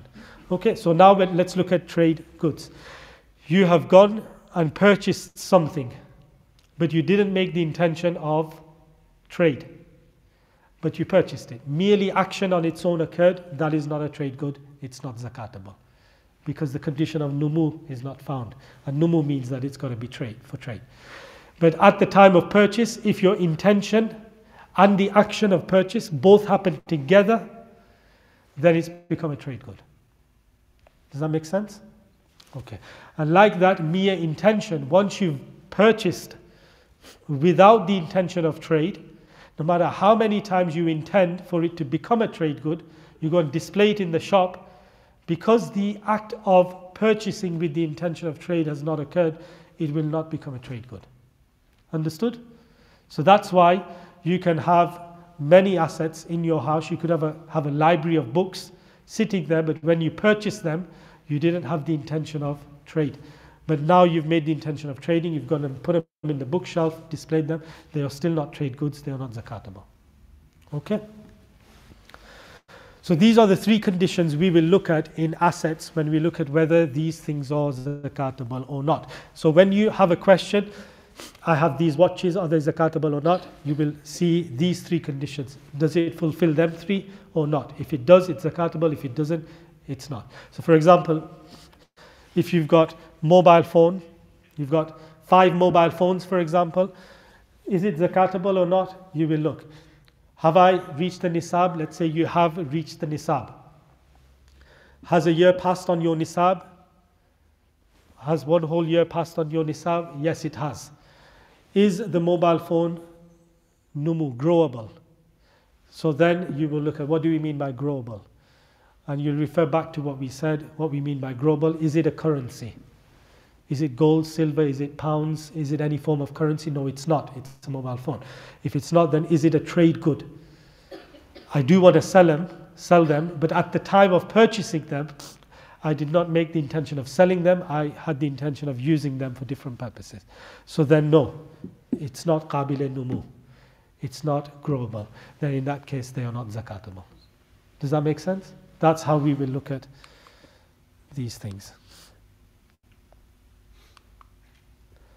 Okay, so we've covered 3 sections, and we're going to look at blockers and non-blockers in a moment, or maybe now.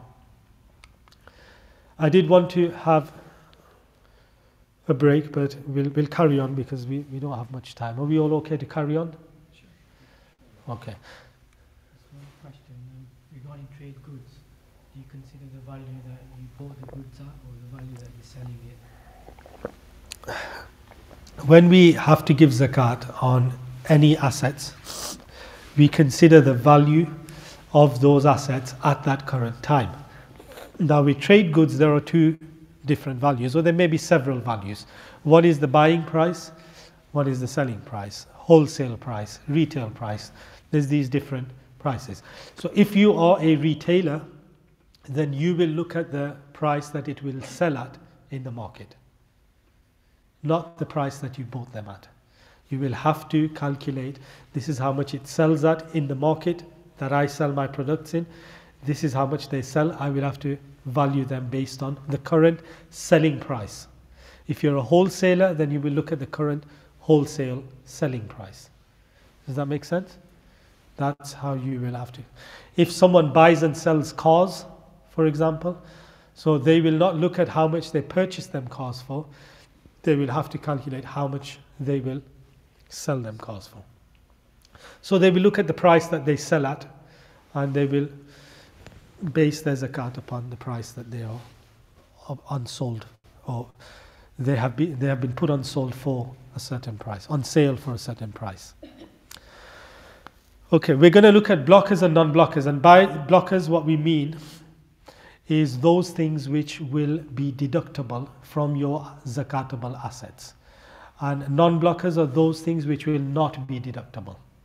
Okay, so the first thing that is deductible is hajate asliya, the hajate asliya. So when we look at assets, when you look at your assets, so when we look at assets, I have my house, I have furniture, I have a kitchen worth £30,000. I don't, but someone may say that.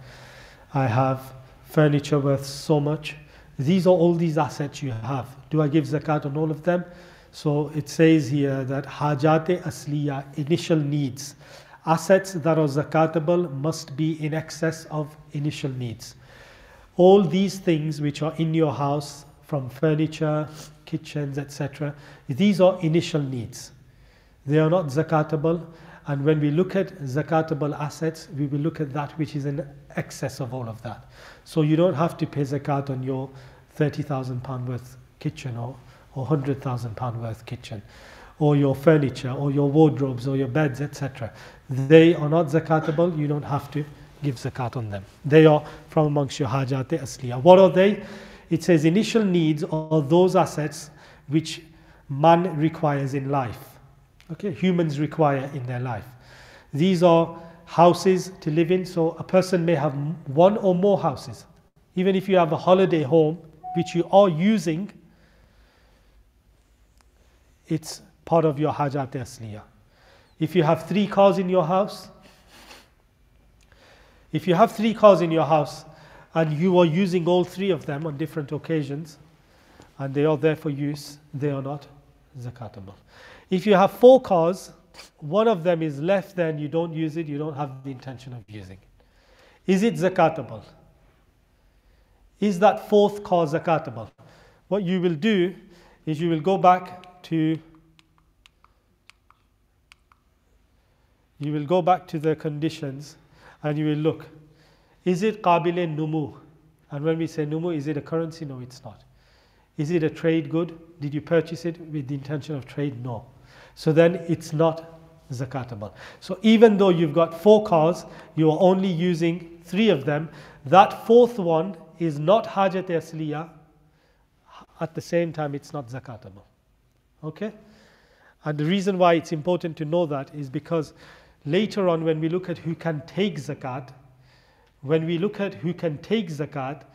we will then consider those assets which are not zakatable, but at the same time they are not their initial needs. Like that 4th car he's got.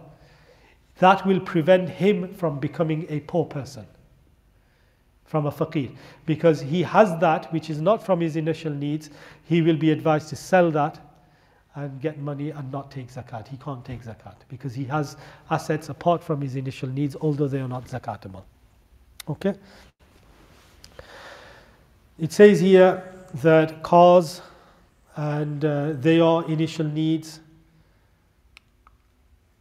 and food and drink for consumption, the clothes that you wear, they are housekeeping supplies, furniture, dishes, and motorcycles, bicycles, tools and machines, and books that are required for professionals. They are also hajat asliya. If you have a printing shop and you're running a printing business, those printers, they are your hajat asliya.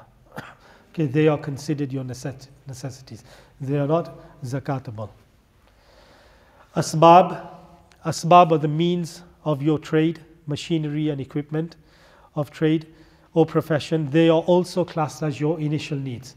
So if you've got a printer but you don't have a printing shop and your profession doesn't require a printer, then in that case it's not your hajat asliya.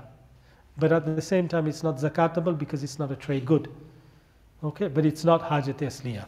If you are, for example, you are not a doctor, you are not a professional in the field of medicine or medication, and you have books on medication, you've got books worth £1,000, they are not your hajat asliya. They are not from your initial needs.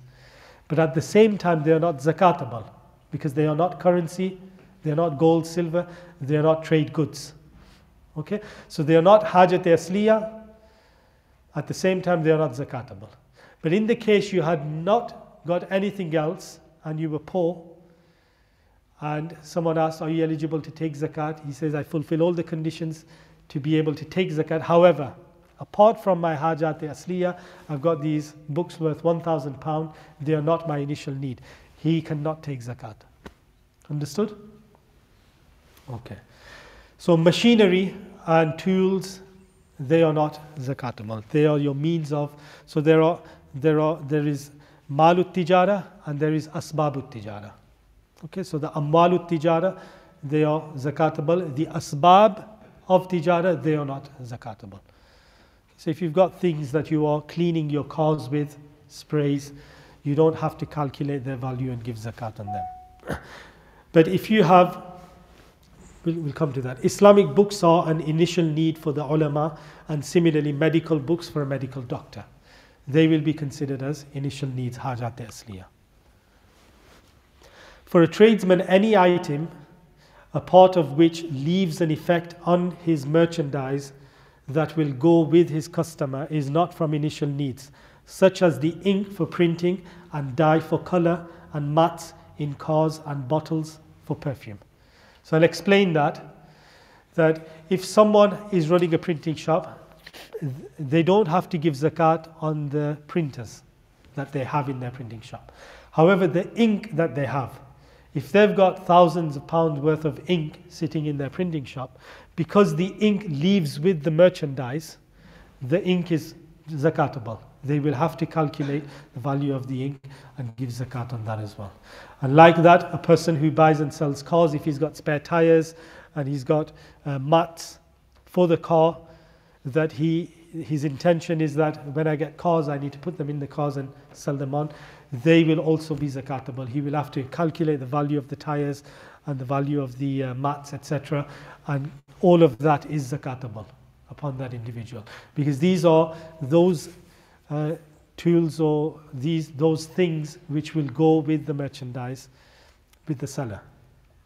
If a physical effect will not remain on the merchandise, such as soap for cleaning goods, and like that even salt in food, then it is an initial need. So salt, because it dissolves and its physical effect doesn't remain, although it does remain in taste, but it's physically not visible and it has no effect visible physically, then that will not be zakatable. So if someone has hundreds of pounds worth of bags of salt and they're running a restaurant, that salt will not be zakatable. However, the other products like rice and things like that, that will all be zakatable because they will all be considered amwalut tijara, trade goods. Okay, books that are not of one's profession are not initial needs, but at the same time they are not zakatable, such as scholarly books for a non-scholar.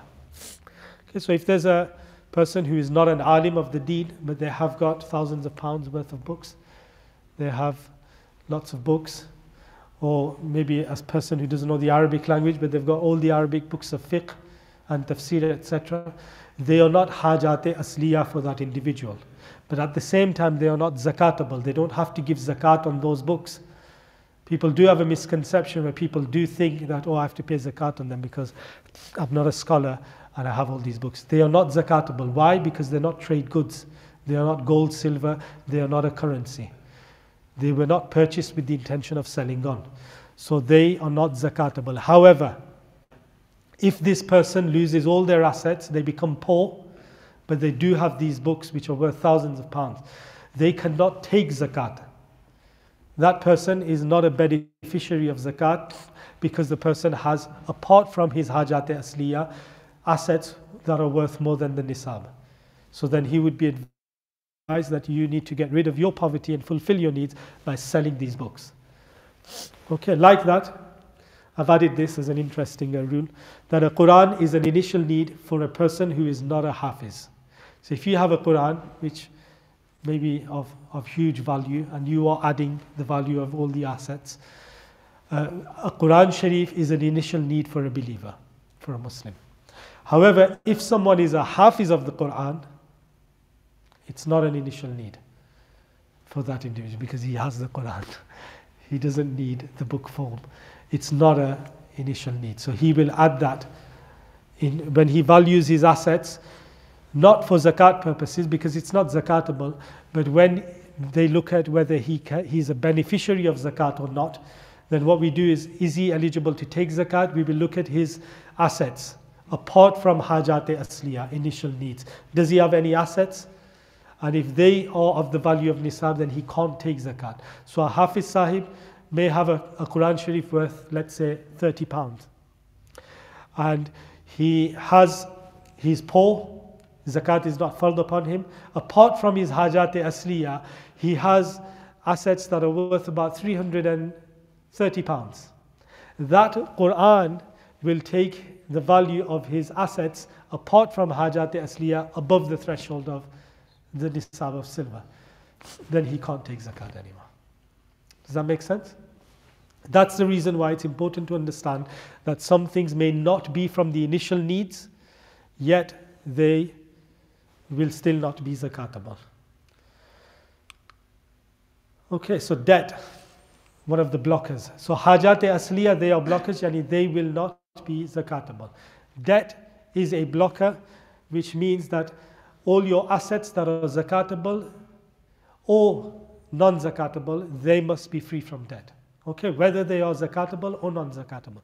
If you've got a house which is your own house, but it's in debt, then you will deduct that debt from your zakatable assets. It says a debt is also a blocker for a guarantor of the debt. Okay, so not only the one who's taken the debt, the one who has guaranteed his debt will also deduct that from his assets. If Zayd took a loan from Bakr and Amr became the guarantor for Zayd, then this debt will be a blocker for Zayd and Amr, because in Islam, Bakr has the right to demand the debt from either of the two, and either of the two is liable to pay. Okay, if someone has put his name down as security that I will guarantee this loan, if you don't pay it, I will pay it. The creditor has the right in Islamic law to demand that from either of the two, and either of the two will be liable to pay, and therefore the guarantor can also deduct that debt from his zakatable assets. The debt is only a blocker if it is from before the distribution of zakat became obligatory. Okay, so your year finished and you had a debt from before. If the debt came upon you a day later or after that year had passed, then that debt is not considered. The money accumulated for Hajj, Sadaqah Fitr, Kafara, and even the money owed to the wife as a deferred dowry. A deferred dowry, a dowry which is not due immediately. The wife at the time of nikah, the agreement was there's no fixed time for you to give the word shouldn't be dowry, it should be bridal gift, because the concept of dowry doesn't befit the concept of mahar in Islam. It should be bridal gift. It's more of a bridal gift. So we shall inshallah change that. A bridal gift, the mahar, if the wife accepted that you don't have to give it immediately, you can give it whenever you want. That's what we refer to as a mahre mu'ajjal with a hamza, not an ayn, with a hamza.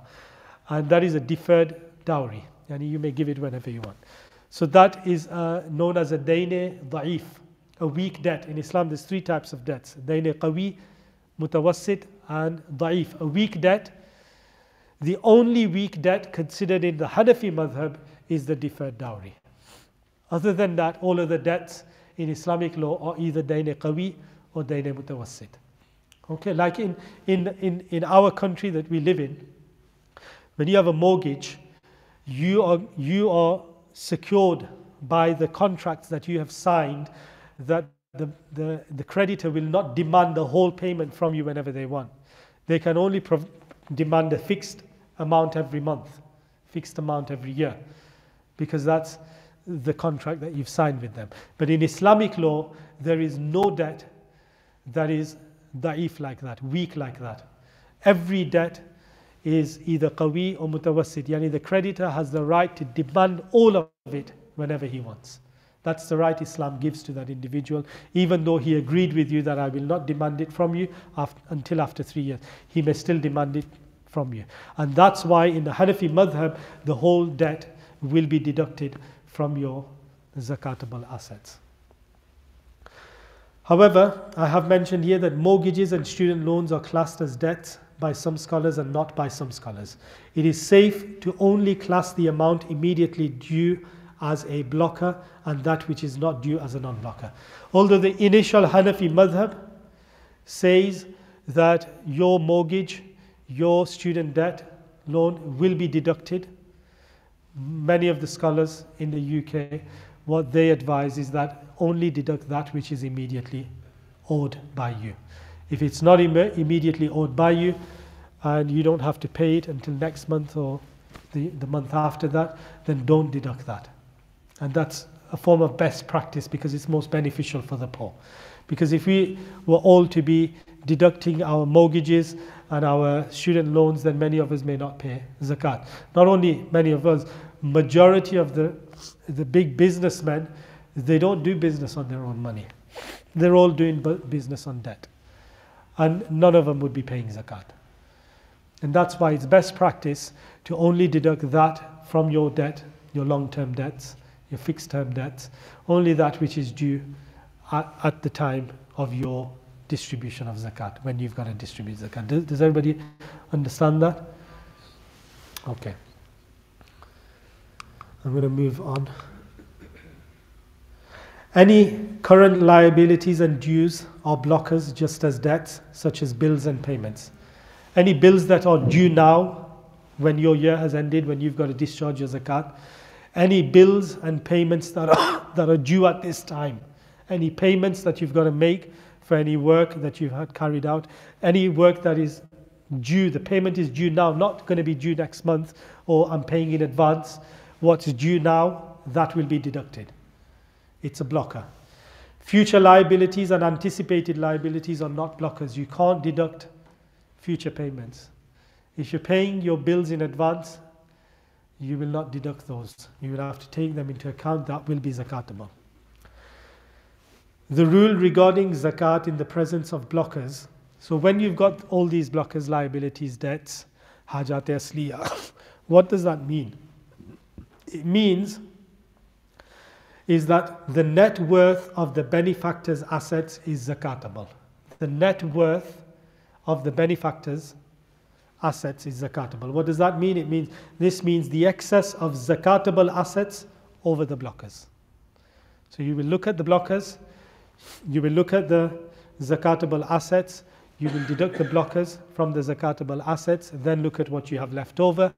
If it reaches the nisab, you will have to give zakat on that. If it doesn't reach the nisab, you don't have to give zakat.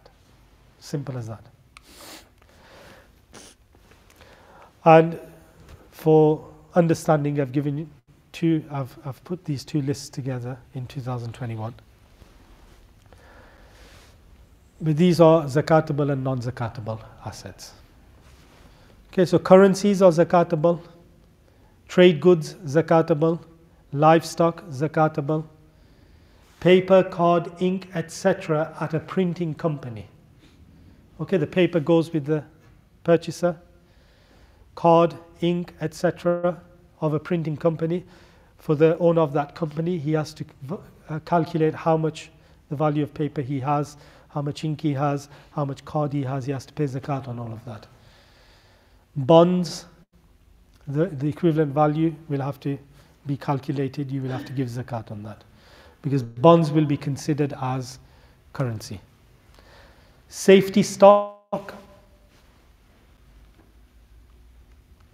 Safety stock is, if I remember correctly, safety stock is that stock that's left in the company on the side in case of goods running out of stock.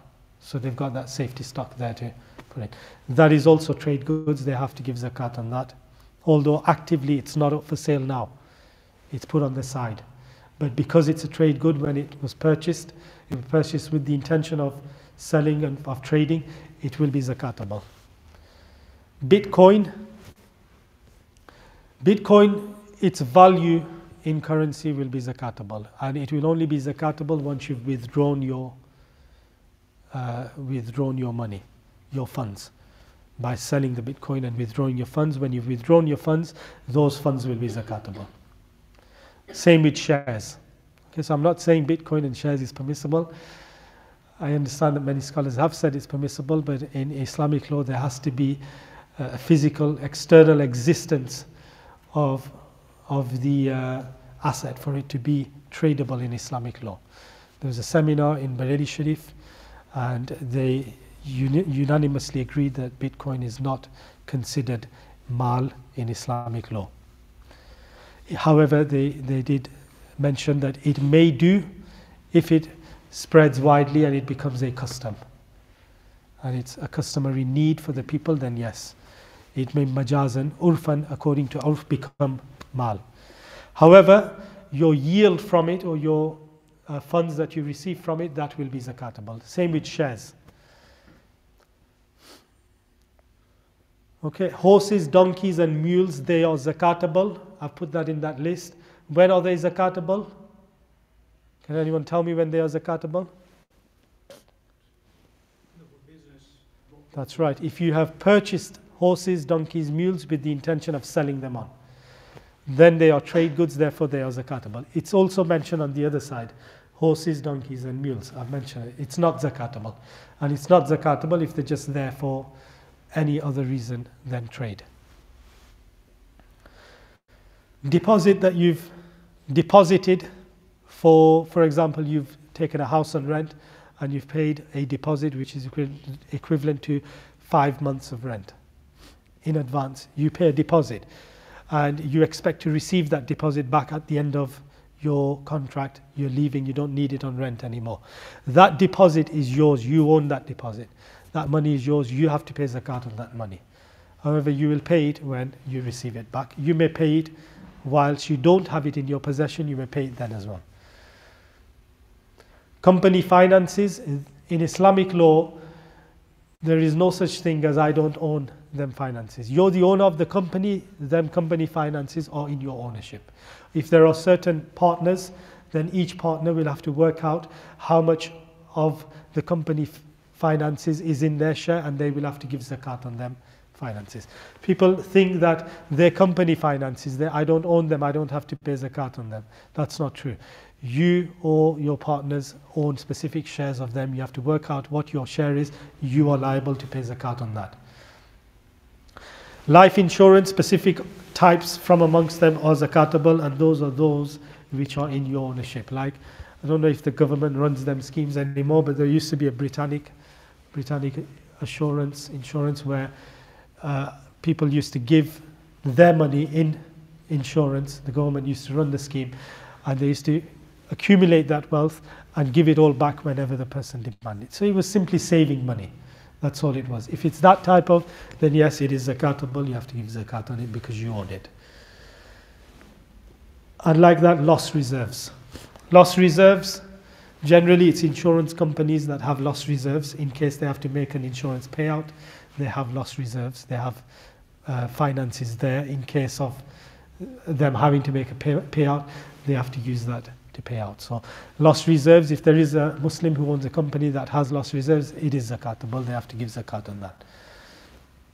Okay, in the non-zakatable, we have the residential house, hajat-e asliya, therefore you don't have to give it. Furniture, hajat-e asliya, your furniture, it's not zakatable. Cars, if they are for your personal use or not, as long as they are not for trade, you didn't purchase them to sell on, they are not zakatable. Rental assets, okay, like you have tools and machines that you are renting out, or you have houses that you are renting out, they are not zakatable. Those houses, you don't have to give zakat on the value of those houses. You don't have to give zakat on those tools that you are renting out. You give zakat on the income you receive from them. Okay, diamonds, pearls, precious stones. Are they zakatable? No, they are not zakatable. However, if you purchase them with the sole intention of selling them on, you are trading in pearls and diamonds, etc., then they are zakatable, because now they are trade goods. But they are not current currency. They're not classed as gold and silver currency. They're not khalqi or khilqi currency. Debt is not zakatable. What does that mean? Debt is not zakatable.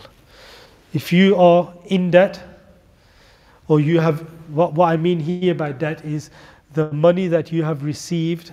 For example, you wanted to purchase a car, you've taken a loan from a bank in order to purchase a car. So the bank has transferred £25,000 into your bank. That's the debt. You don't have to give zakat on that money because that's not yours. Okay, like that, a student, the government's put loan amount into his account. That's not his money, it's the loaned amount. That's not zakatable, it's a debt. Does that make sense? Although he may use it for himself, it's still not his money. It's a debt, it's not zakatable. Leased assets. If you've leased a car, you don't have to give zakat on the value of the car. It's not in your ownership. Books related to the profession of the benefactor.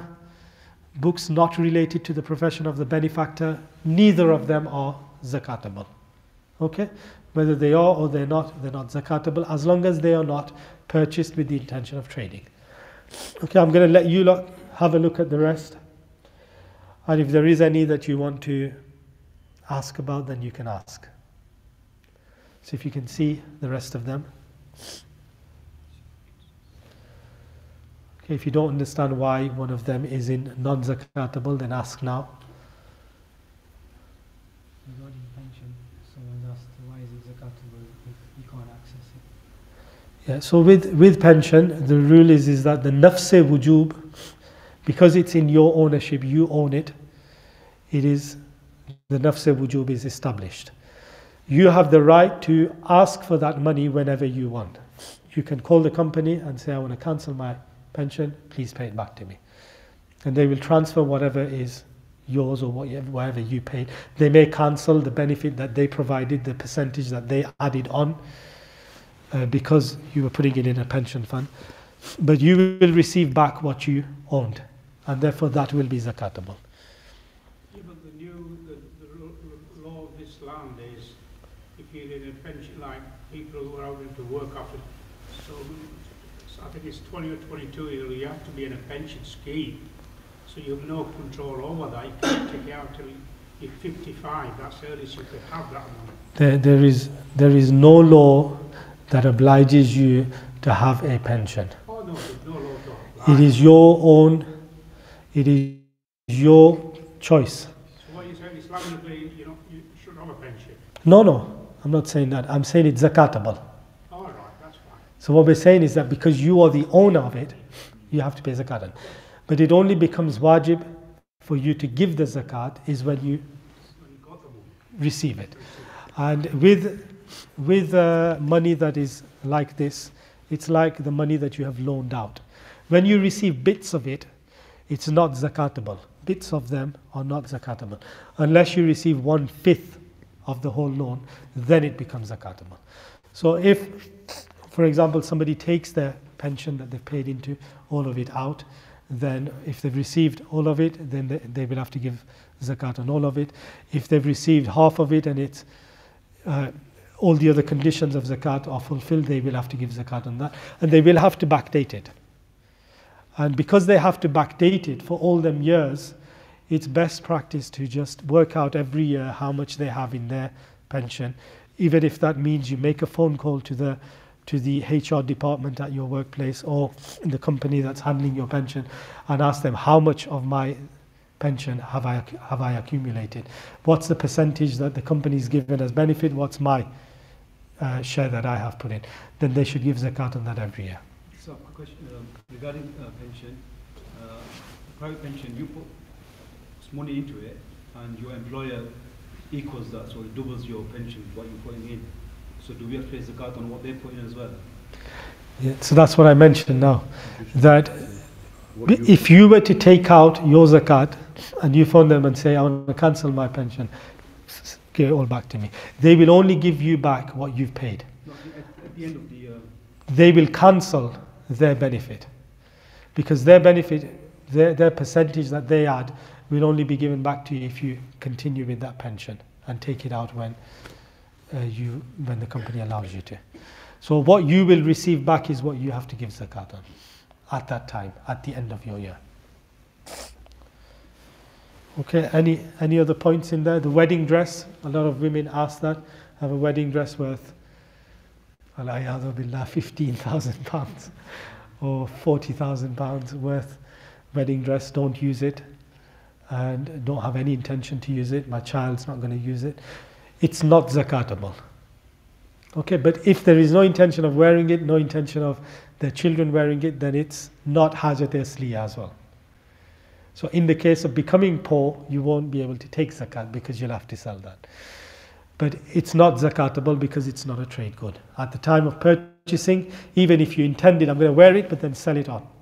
Because your intention was not solely to sell on, it's not zakatable. Understood? Like that, if someone has designer shoes or expensive clothes, they don't have to work out the value of them, and they are not zakatable. Okay? If they are of use, they are using them, then they are part of hajat asliya. But if they are not using them and they're just on display, then they are not hajat asliya. They will prevent them from becoming beneficiaries of zakat. Yep. Back to the zakat side, you said that, say for example, you bought ink, you've got to pay zakat on the selling price of the ink, is that right? That's right, yeah. How do you know the selling price when you don't know what's coming in? And you charge different for one item and 10 items. Yeah, so what you have to look at is how much does that ink sell for in the market today. So if someone has maybe a 5-litre box of ink. Printing it on paper, Yeah. hundreds of thousands of variations here. Yeah, so if What you can charge, an individual who has a printing shop, he has stocks of ink for his printer. He's got 5-litre gallons or whatever of ink. He has to work out the price of them that they are being sold in the market today.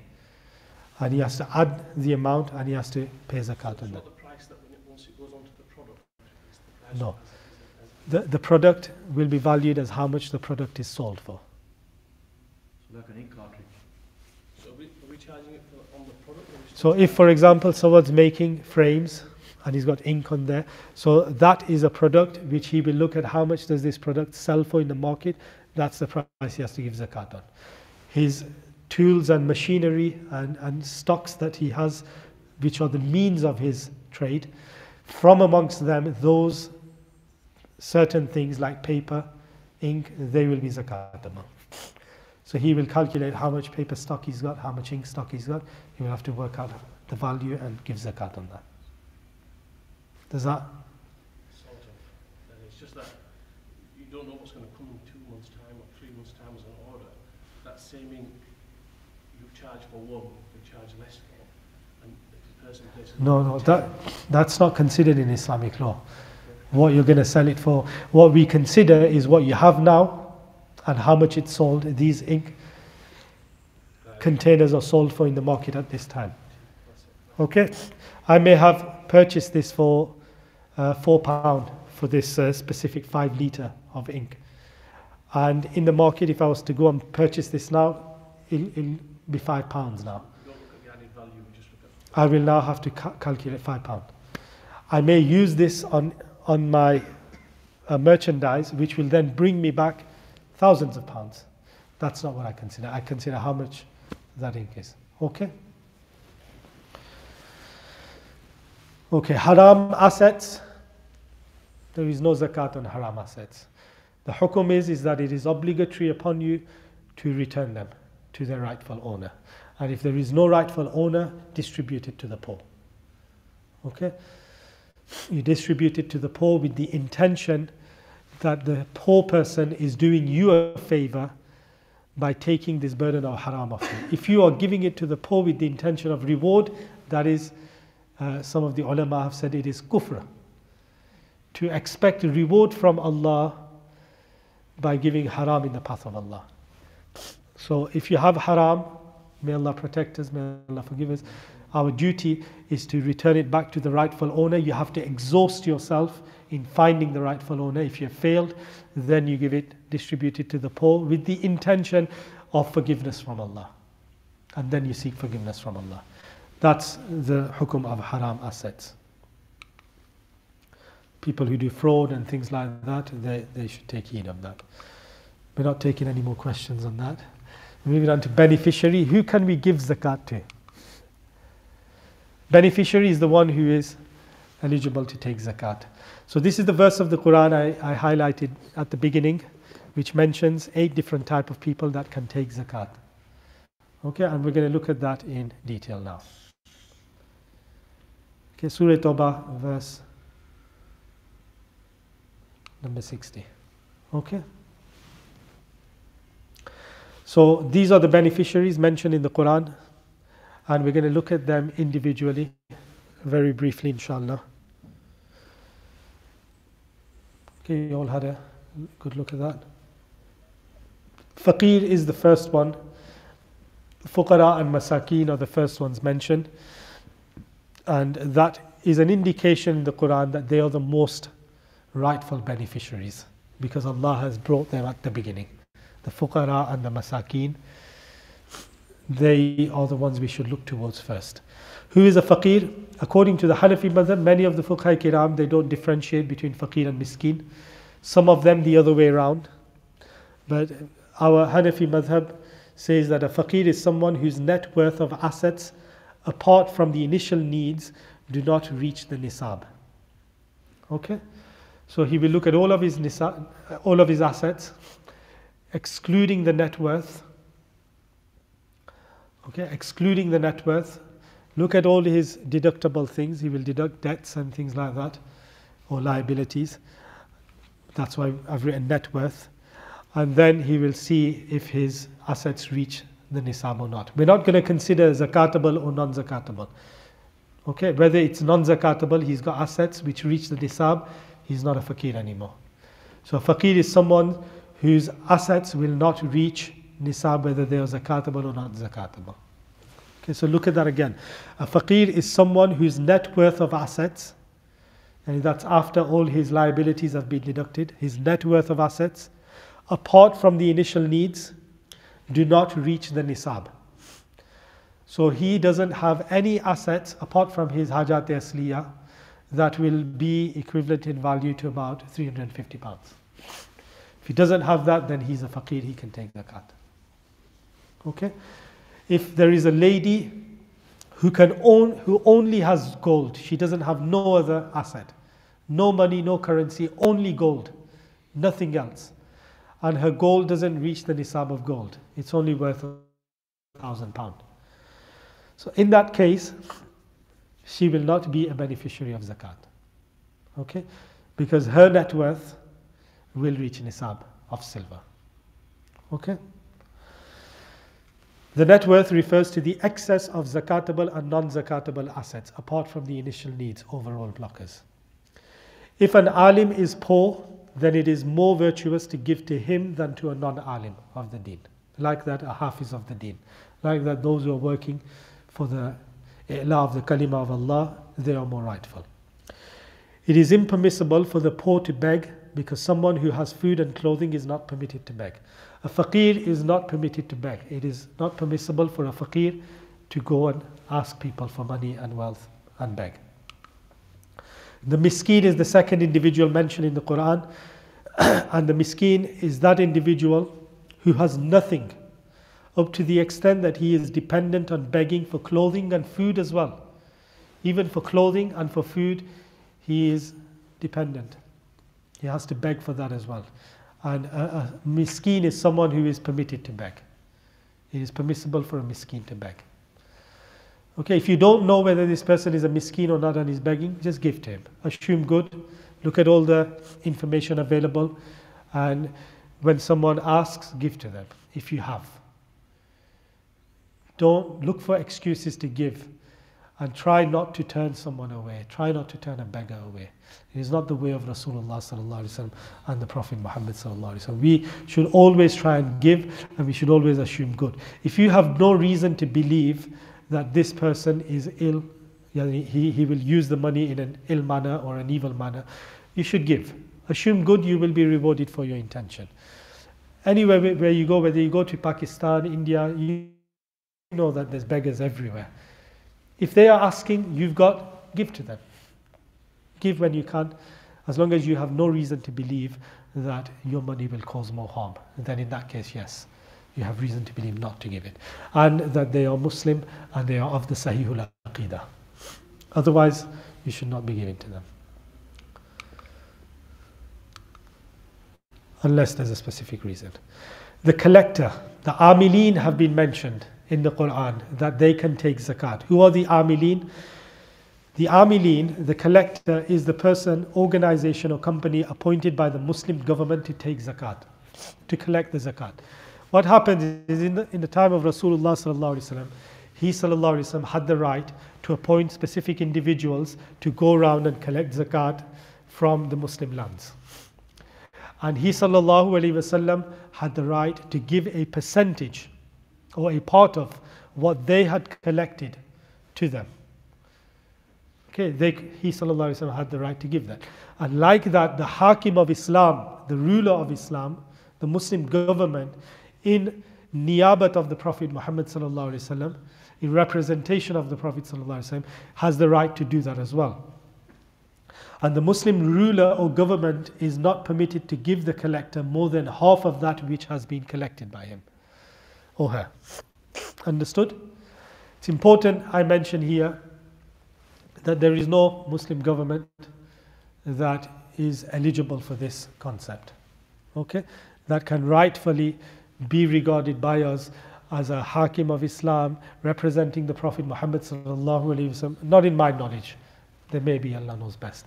But in my knowledge, there is none I can think of that has the right to give a person appointment to collect zakat and then give him a share of what he's collected.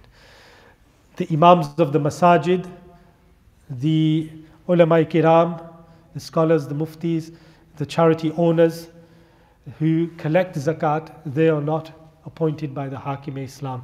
They do not have the right to take any percentage of the zakat. In fact, every fee they have to pay to send the money abroad, they have to give from their own pocket or somebody else has to pay for separately.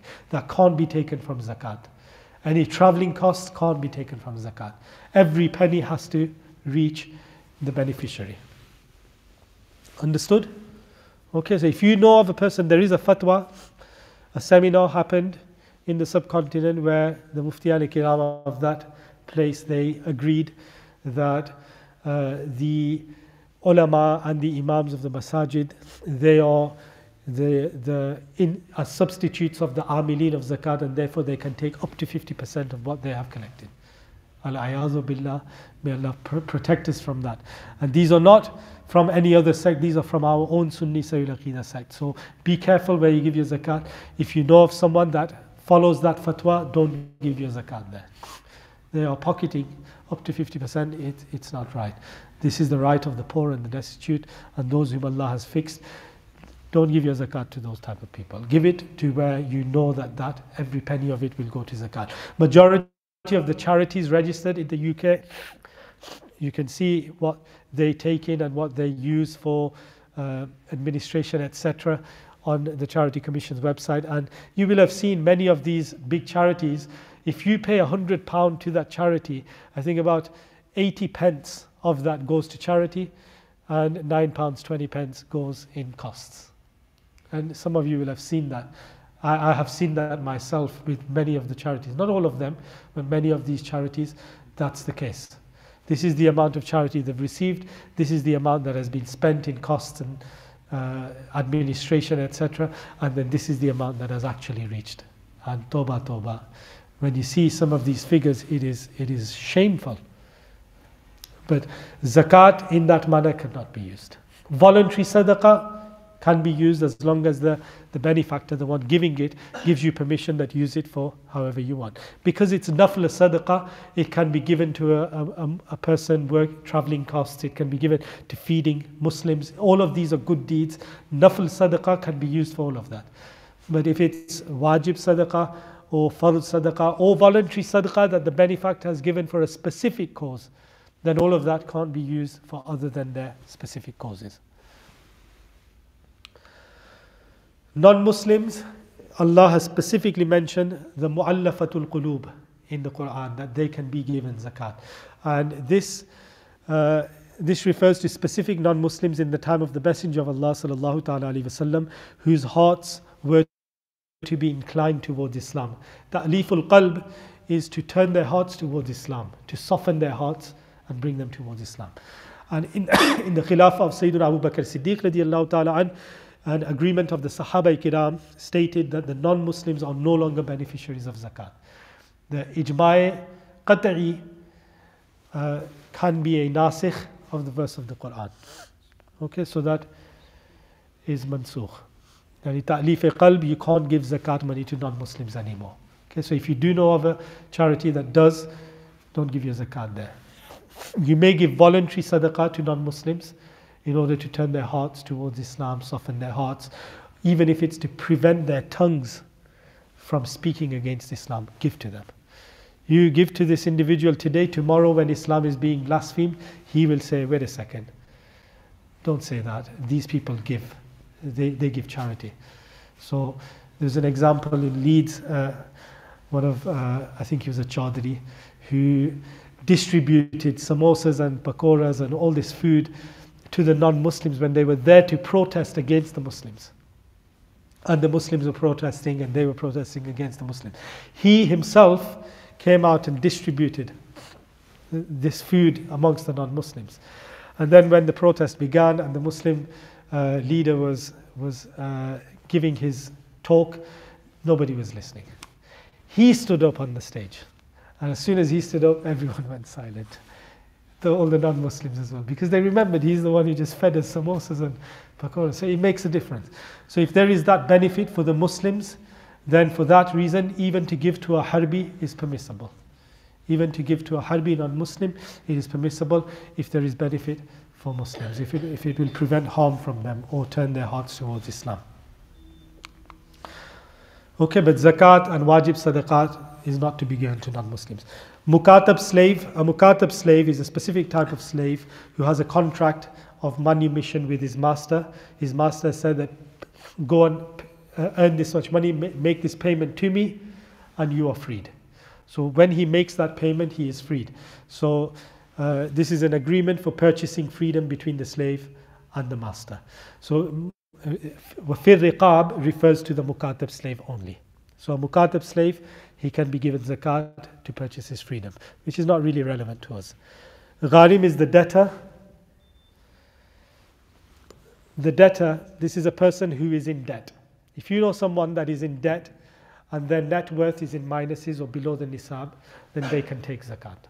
Okay, someone's debt is more than what they have, they will go into minuses or below nisab, then they are those who can take zakat. That's who the gharimin are. This person is only eligible to take zakat if he or she fits in the category of poor. Okay, why did I say that? Because that person's net worth has to be below the nisab. And net worth means that their debt is minus from their assets and they've got into below the nisab, then they can take zakat.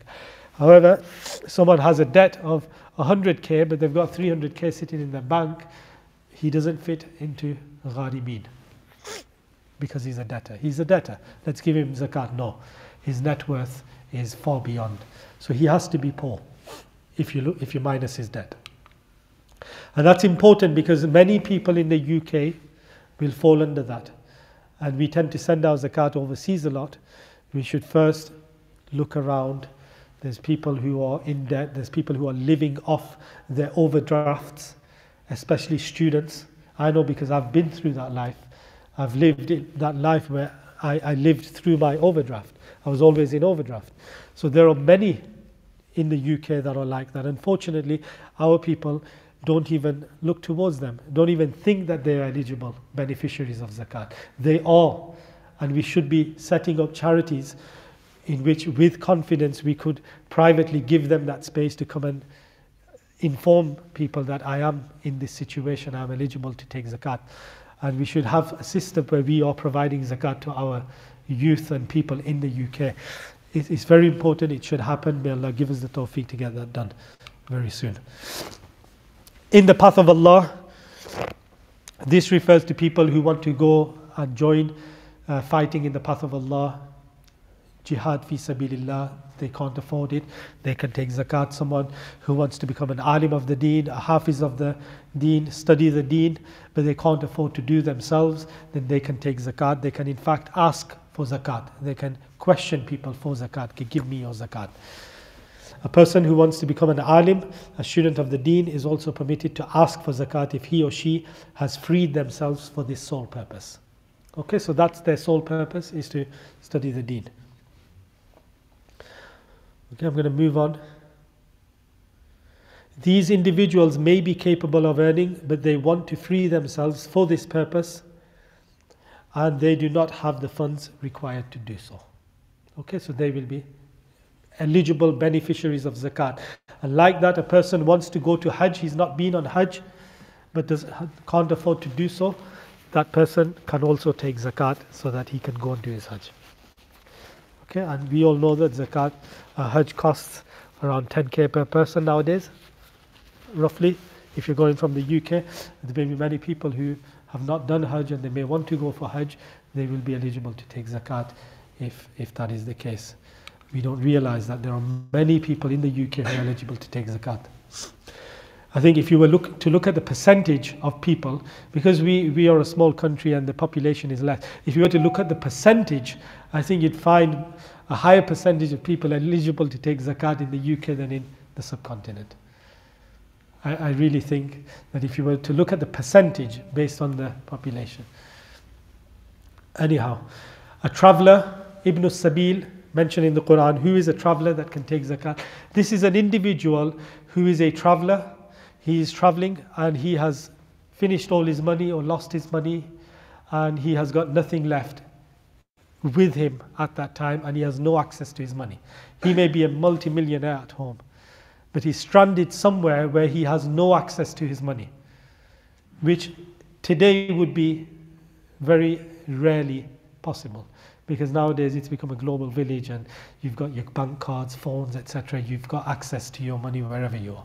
But in the case that someone did end up in a place where they are stranded, all their money is finished, and they don't have money to carry on their journey, or they don't have equivalent to the nisab, so such a traveller, no matter how rich he is at home, is a faqir at this time, and he can take zakat. However, he can only take that much, which is enough for him to continue his journey.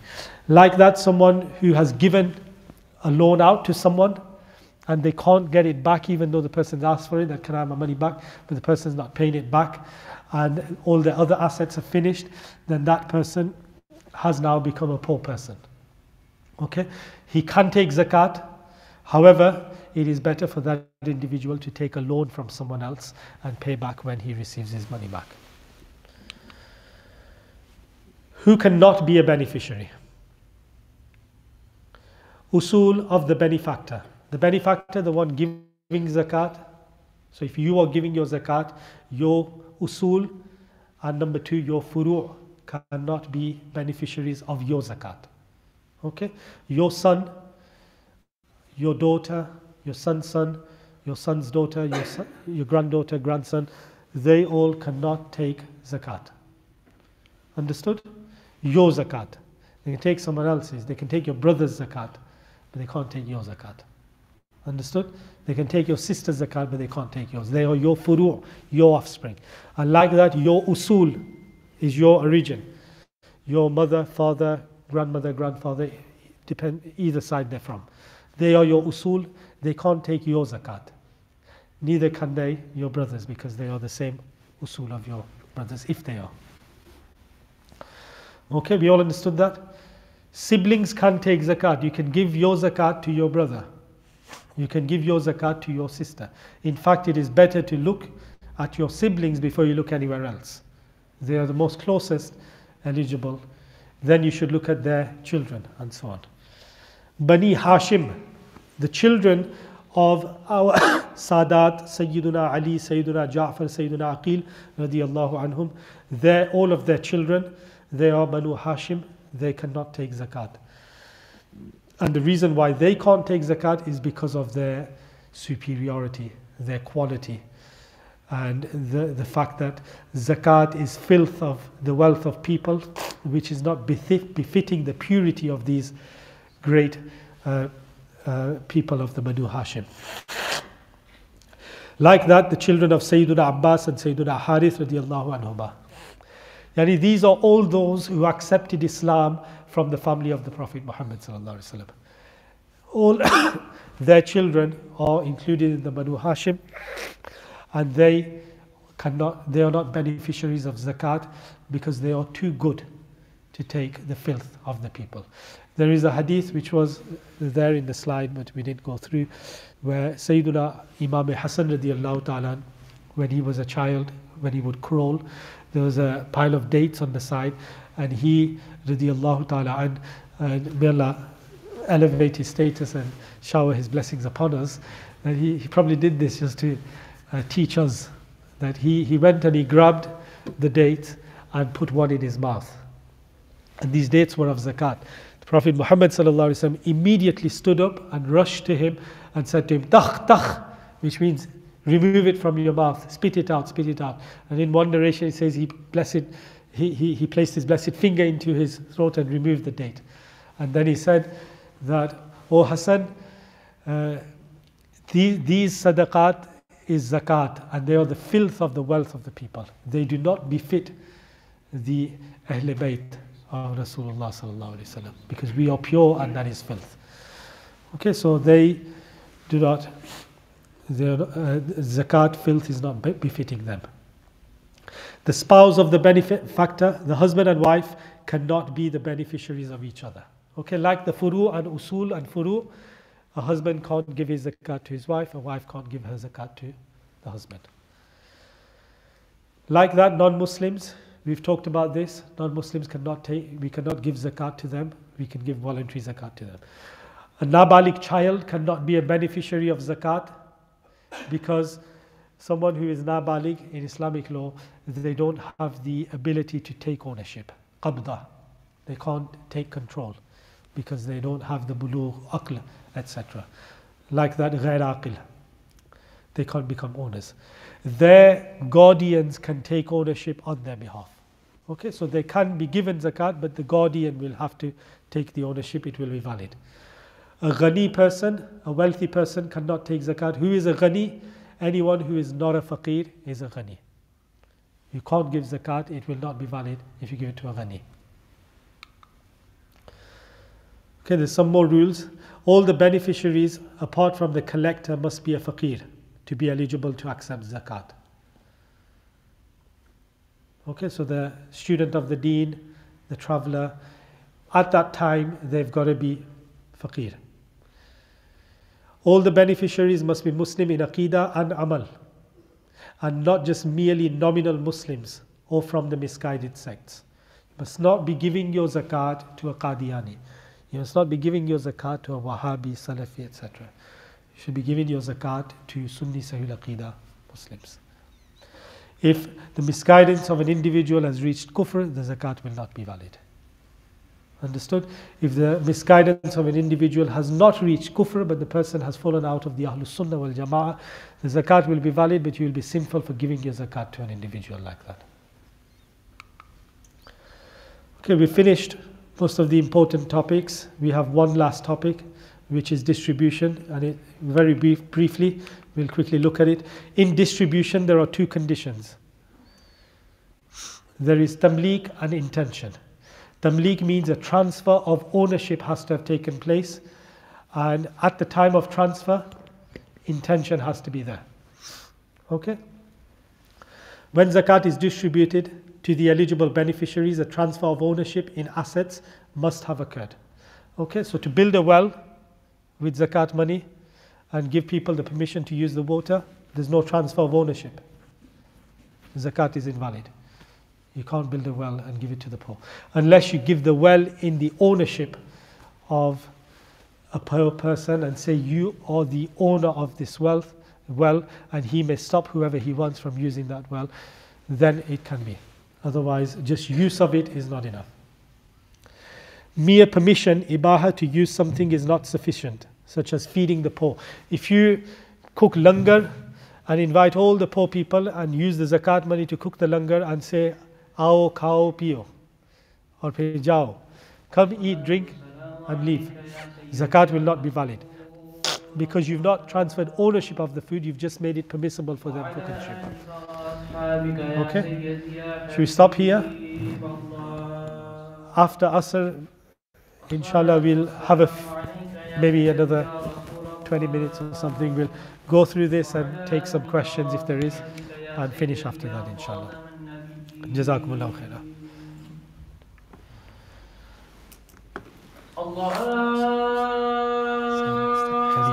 ठीक है sir, हम लोग ठीक है, नमाज के लिए जाऊंगा इंशाल्लाह आपसे। ठीक है, ठीक है।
لا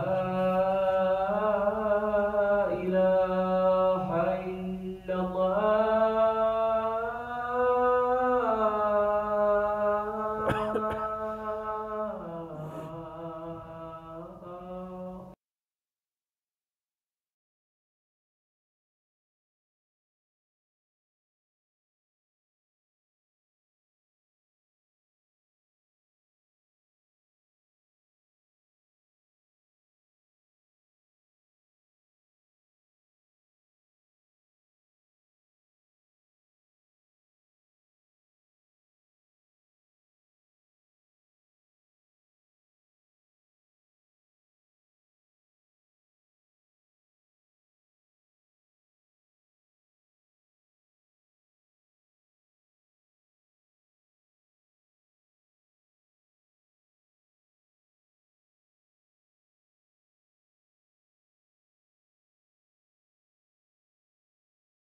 Okay, so we have come to the last section of the zakat course, which is the section of distribution. And by distribution, what I mean here is to discharge your zakat and make sure it reaches the beneficiary. Okay, so we've looked at who the benefactor is and what conditions there are for a person to be a benefactor of zakat, which means when is it obligatory upon an individual to give zakat. Then we've looked at assets, we've looked at blockers and non-blockers, what can be deducted, what cannot be deducted, what is zakatable, what is not zakatable. And we've looked at the beneficiaries who we can give zakat to. And now we're going to look at the distribution, how you should make sure that your zakat reaches the beneficiary. So regarding that, I said there's two conditions. One is tamlik and one is niyat. So tamlik means to transfer ownership.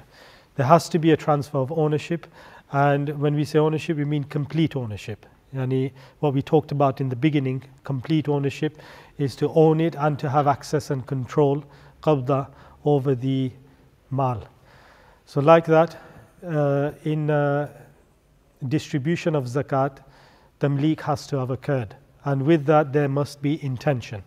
The intention can be made later. We'll look at the rule regarding that in a moment. So now we can read the screen, so I'm okay to stand up.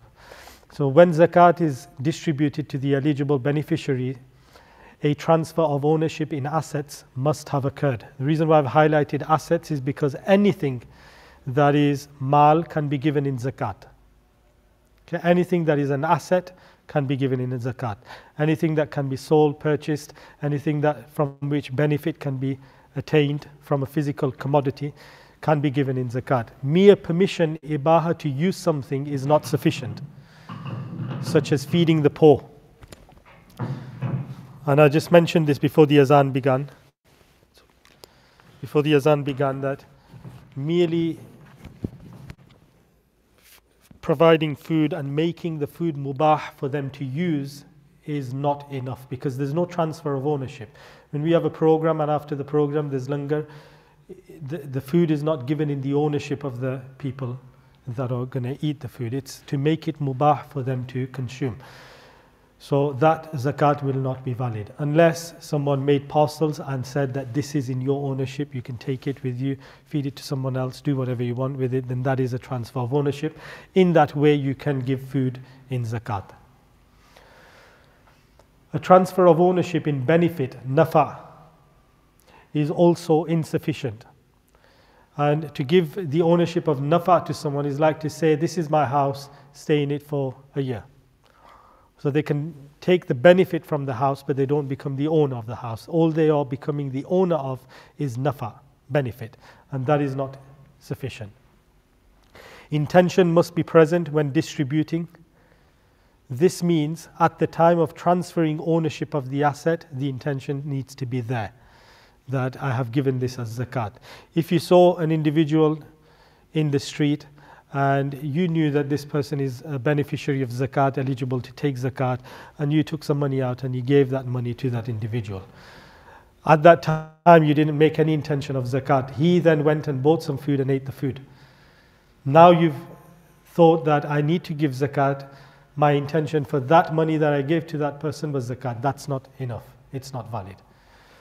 However, if money is given to a beneficiary and then the benefactor intended it is zakat, it is invalid if the beneficiary has spent it, but otherwise it is valid. If he's still not spent it, you've given it to him, and after that you've made the intention, he's still got it there, the money, he's not spent it, or you've given some garments to him and he's not used them yet, and then you've made the intention that this is zakat, then that's still valid. That's an exception. If the payable amount or more has been separated from the assets with the intention of zakat, then this intention is also sufficient. So these are the exceptions of making the intention at the time of transferring ownership. So if you have got money in your bank, for example, and you've gone to the machine and withdrawn a certain amount with the intention of zakat, that intention of withdrawing and separating that money for zakat is enough. Now if someone else picked it up and went and gave it to the poor, your zakat will be fulfilled. because that intention will be enough. If someone gave charity throughout the year and at the end of the year made the intention that all that was zakat, it is not valid. Complete ownership must be established for zakat to be classed as distributed, fulfilled. If the money is transferred via bank or any other means of money transfer, it will only be complete once the beneficiary withdraws it and establishes possession of it, or it arrives in the account of the beneficiary. When it arrives in the bank account of the beneficiary, originally that is not qabda in Islamic law. However, due to the urf of today, that is counted as he has access, he has control over that money once it's in his account. So that will be complete ownership. But if it's been transferred through Western Union or any other money transfer company, then until he doesn't withdraw it or she doesn't withdraw it and has it in their possession, it will not be complete. Similarly, if someone is appointed to distribute the zakat on behalf of you, it will only be fulfilled when it reaches the beneficiary. So it doesn't mean that I've given it to the masjid, I've given it to the Imam Sahib, the Mufti Sahib, the Moli Sahib, or the charity, that's it, my duty is done. No. The zakat is not yet valid, because that's what we call wikala.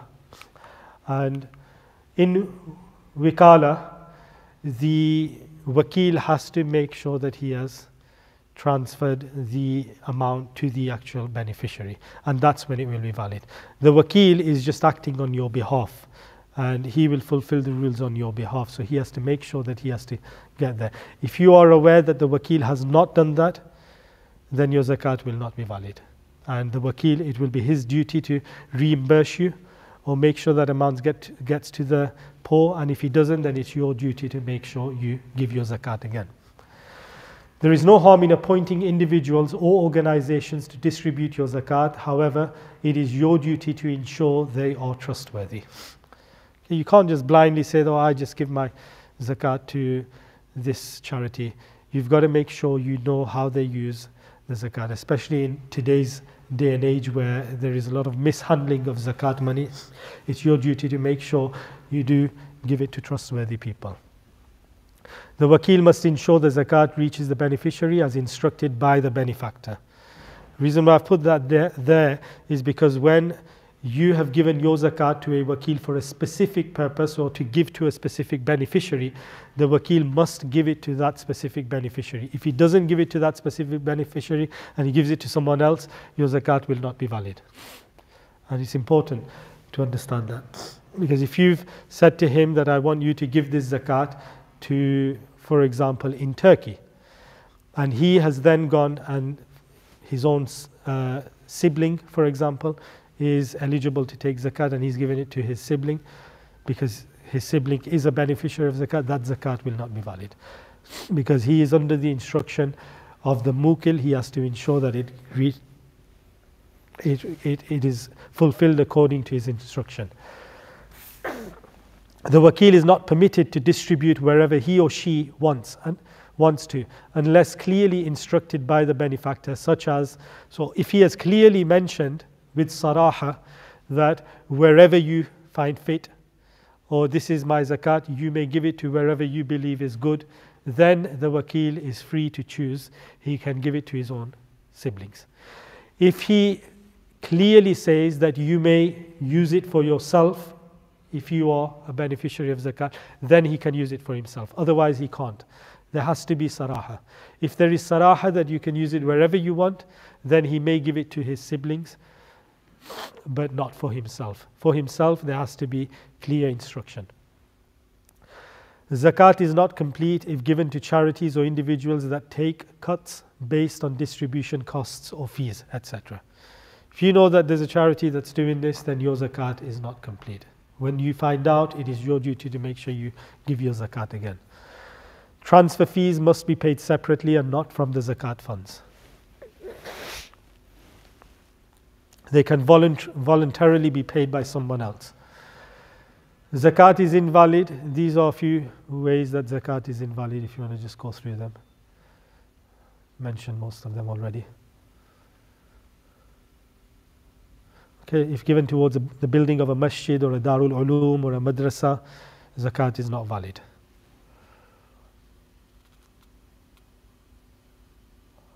If it's been given towards a hospital, medical clinic, zakat's not valid. Zakat is not fulfilled if it is sitting in the bank account of a charity. Okay, many charities, unfortunately, they just hoard the money. They take everything, zakat, sadaqah, whatever, and they just zakat is not fulfilled in that manner.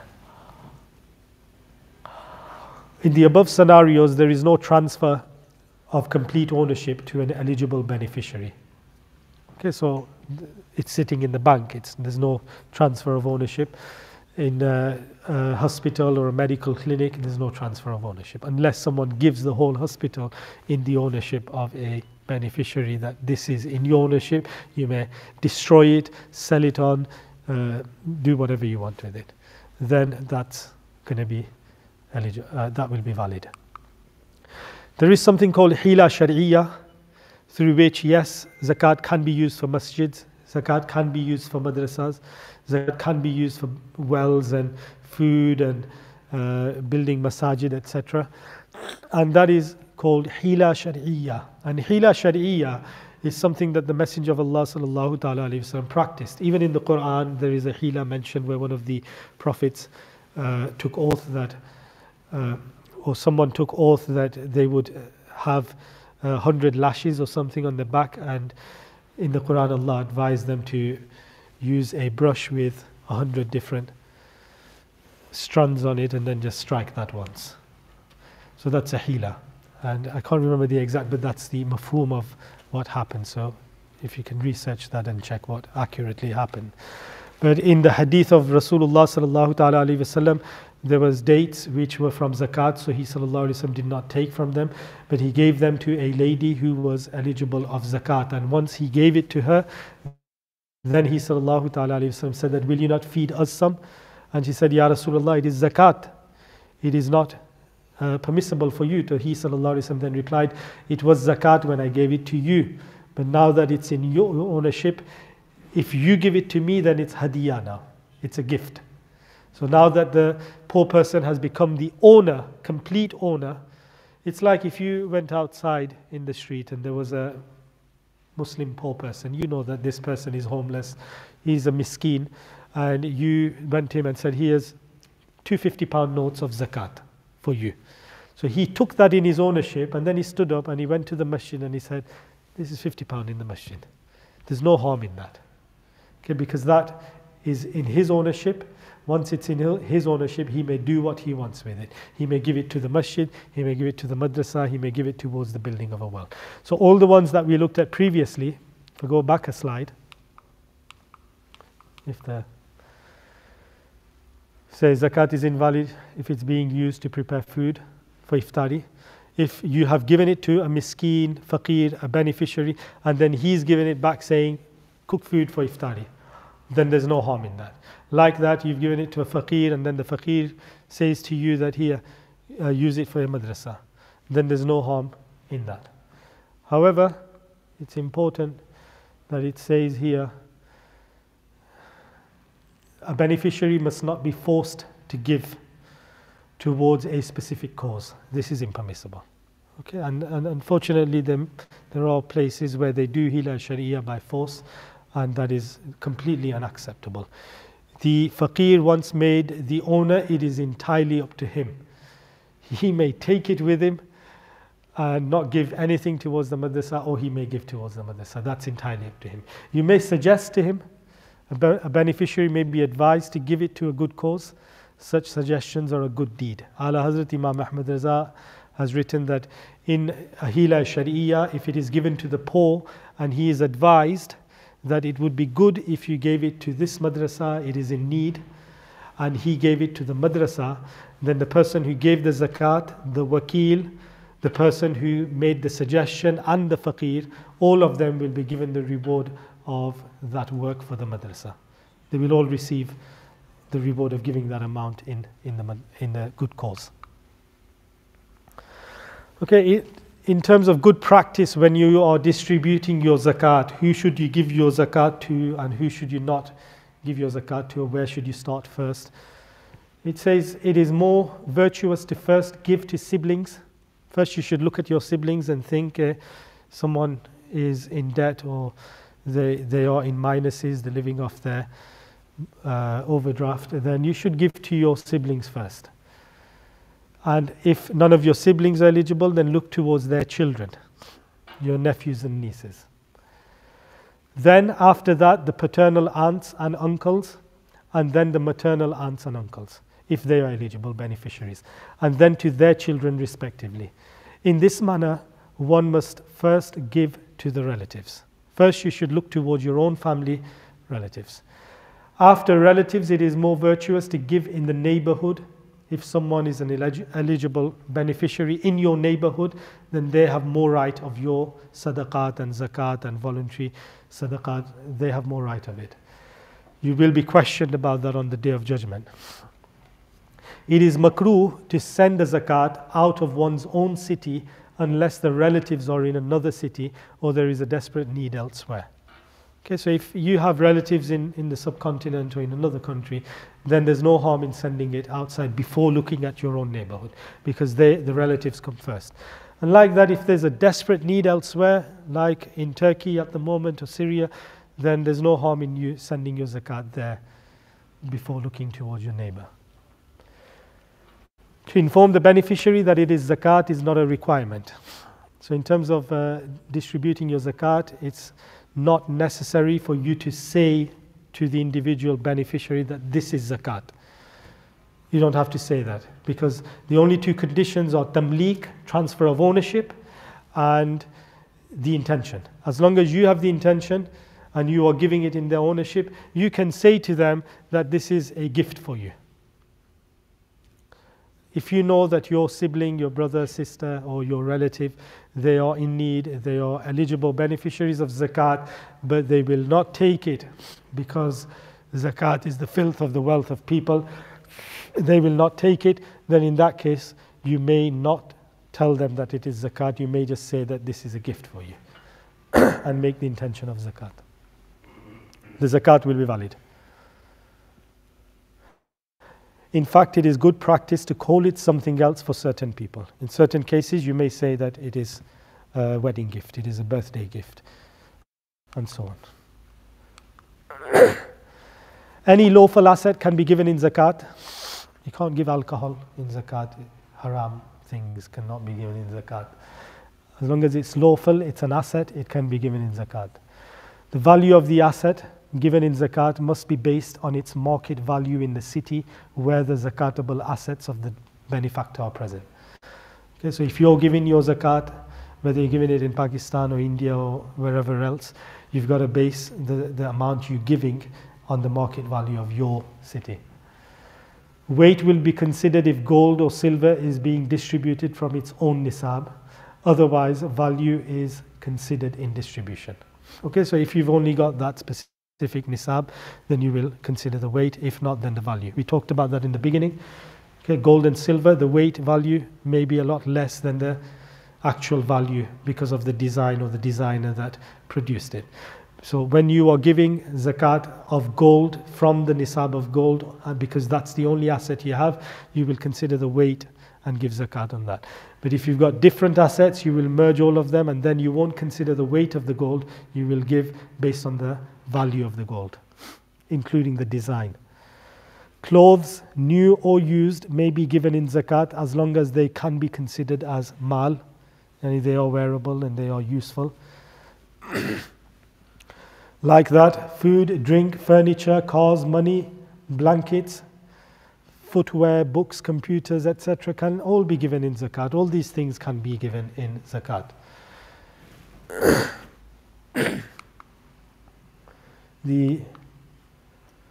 So here's just a slide to show you how you backdate.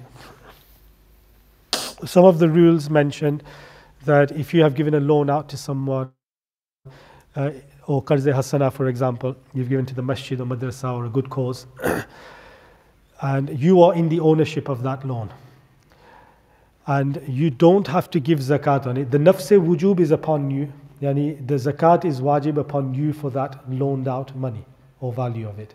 However, it's wujub-e-ada is when you've received it back in your possession. So if the qarz hasana, you've never received it back and you've forgiven it, that keep it in the path of Allah, you never have to give that zakat. But if you've received it back, or another loan, you've received another loan back, then if you haven't been given zakat every year, then now you will have to backdate the zakat. The way you do that is there. Iqbal loaned his friend £15,000 in 2016 and has not taken any zakat out on the loaned amount to date. In 2021, his friend has repaid the loan in its entirety. How can Iqbal calculate the amount of zakat now due on the repaid loan? So he will look at 2016, £15,000 there was. So he will give 1/40th, 2.5% of that, which will be 375. See what's left over, and then consider that as 2017, and remove 1/40th of that, of 14,625, which will be 365. And then whatever's left, he will take out 1/40th of that, and like that throughout the years, and then calculate the total of all of that and give that in zakat. That will be his zakat for the last 5 years. Understood? That's how you backdate. That should bring us nicely to the end. Okay, any questions? If you give qaza hasna to somebody, but later on you decide that before you've got the money back, you decide that you want to give it as a fill-up. So what's the ruling on that? You want to give it When I gave it, I didn't have that. I only gave it as a qaza hasna. 3 years later, 4 years later down the line, before the terms were up, Yeah. or when the term, I haven't got the money. The money is still in qaza hasna. So I don't have to pay this zakat. So that's just like saying that Fajr Salah is fard upon me. I don't have to pray my Fajr Salah until Fajr enters. Fajr time never entered. So with the money that you've given in loan, whether it's qarz hasana to the masjid, madrasa, to an individual, or it's another loan you've given to your brother or your sister, a family member, and the nafse wujub of giving zakat is on your head, but the wujub ada to ensure that you discharge that zakat is not obligatory upon you until you receive it in complete ownership, in your possession, in your control, which may never happen. Which may never happen. If it does, then you will backdate. If you never receive it back, you don't have to give it zakat. Whether you've forgiven it, that you can keep it, or you haven't, but you've not received it back, you don't have to give zakat. And the ulama advise that if you have overwhelming certainty that you will be receiving this amount back, then you should try and give it every year, so that when you do receive the lump sum, you don't have to backdate. Zakat has already been paid on. And if you don't have certainty, overwhelming certainty, or you have less hope that you're going to receive it back, then you'd rather not give it. If you do receive it, then just backdate it. But if it's more certainty that you're likely to leave it where it is, it's for a good cause. Yes, and you don't need to give zakat on that. And also, a second question, if I may ask kindly, if you calculate your zakat for the year, and the family you're distributing it to are in a state that they can't run their finances, is it okay to give them monthly the zakat money? There's no harm in giving them zakat monthly. However, if you have an amount that is obligatory upon you to distribute, let's say you have your duty is to distribute £1,000, zakat has to be distributed. If you are then just giving small amounts of it, you are delaying the distribution of your zakat, which is a sin. So you may do that as an advance payment of zakat for the next year. Give your zakat for this year, and then for next year you may, throughout the year, give small amounts. At the end of the year, calculate and see how much you've already paid. So you may do that for advance payments. The other way is that you use hila shari'iyah, where you give it to one individual and advise him that transfer it to them monthly, this amount. Historically, you can sort of ask a person that I want to give you this zakat money, but I want it in terms of to pass it on. That's right. Certain organisation. As long as you don't force them to it. Upfront, tell him that that's what I want to do, and it's by Sharia law it's okay. That's permissible. Like the Prophet Muhammad sallallahu alaihi wasallam said, that he gave the dates to the Sahabiya, and then he said, "Would you not feed us? We are your guests." And she said that it's just frame of mind when you ask it. Your intention is to do something else with it, but you're asking a person who it belongs to once you pass it on to him. Yeah, so Do something. everybody will be judged based on their intentions. So whoever has evil intentions, then they will be judged based on that on the Day of Judgment. So of course, Hila Sharia should only be used for necessary things and where the intention is good, where there's a need. The last question, which I wanted to ask, I was quite confused than the one before that. If a person is eligible for zakat, but financially they might not be secure, but as far as owning the goods, like you said, the basic necessary stuff at home, Yeah. and travelling and this and that, a person who you try to give zakat to, he's got a mobile, is worth £500. It's above the threshold, even though it is for its own use. Or he could sell that and sort of, how does that work? No, that's the mobile phone will be classed as a necessity now. We could have a cheaper one, But that doesn't make a difference. Someone can have a £50,000 even though it's zakat money. value car. It's still from amongst the Hajat Asliya.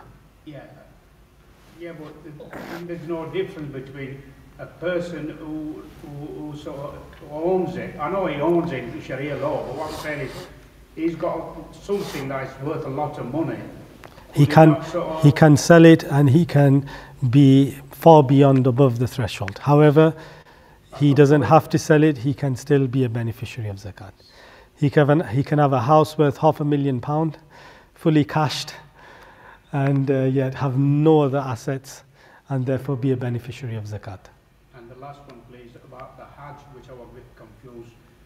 The way you're saying, I thought the Hajj is price itself, and it's only obligatory on you if you can afford it. That's right. So it's not obligatory upon the person. But is my understanding the way you said you can pay for somebody to do Hajj, even That's right, yes. That means. Yeah, because it's fi sabilillah. It's not farzan. Even though it's not farz upon the person, if You could spend that money the on person makes the intention to leave everything and go and do Hajj fi sabilillah, then zakat, he can take zakat if he doesn't have the money to go and do Hajj. But yet, for his running of his house, his everyday life, he's struggling. Yes. Yeah, so if he's not a beneficiary in zakat for other things, but he's a beneficiary in zakat for going on Hajj, then he can take the zakat for going on Hajj. Okay?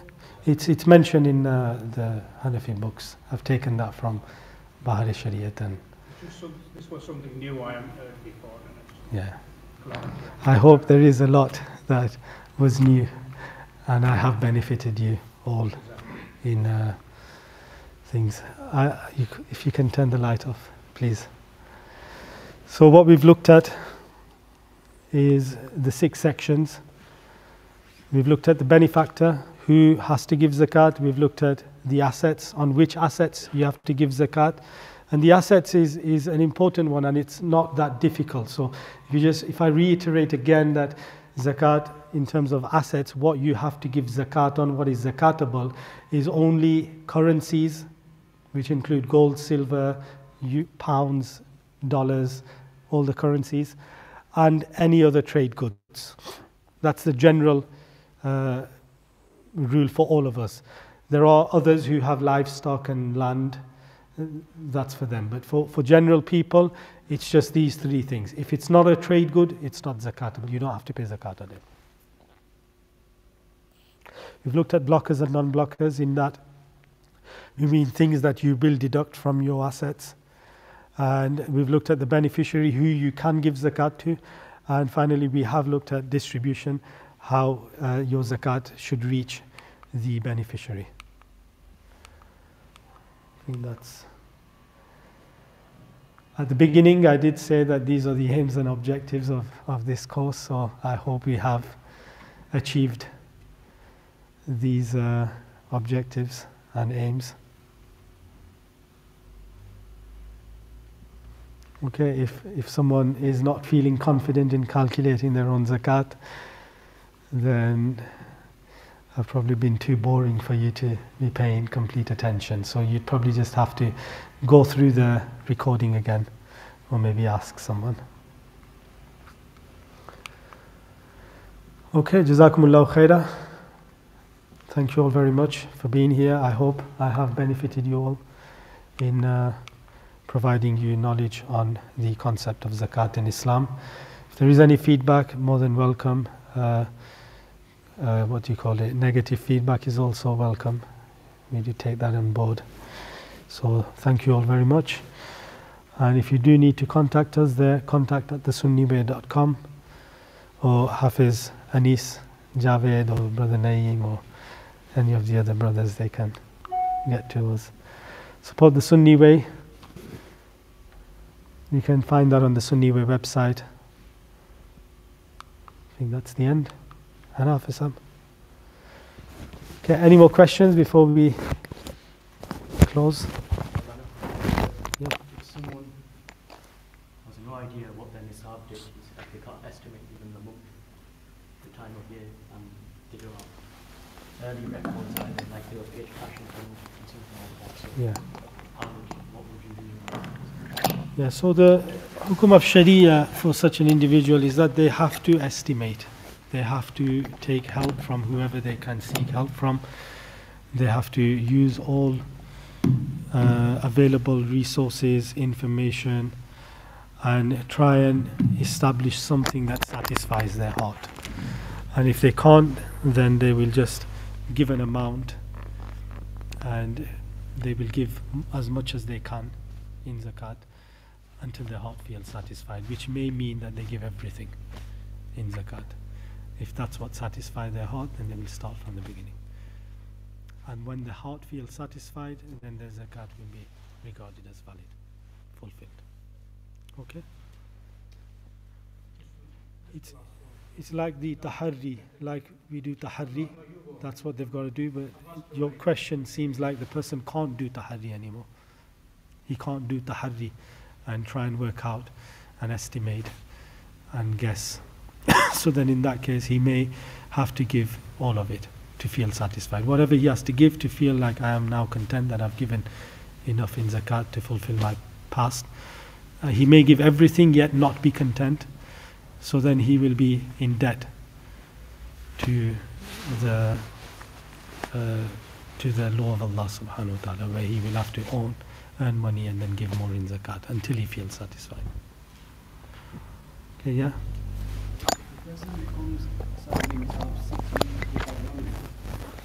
They pay in their first year, do a part-year payment to realign the dates and coincide with every Ramadan going forward. So the first year, pay for 6 months, pay your zakat in Ramadan, and then from then on, that's your zakat date. The payment will always be half a year in advance.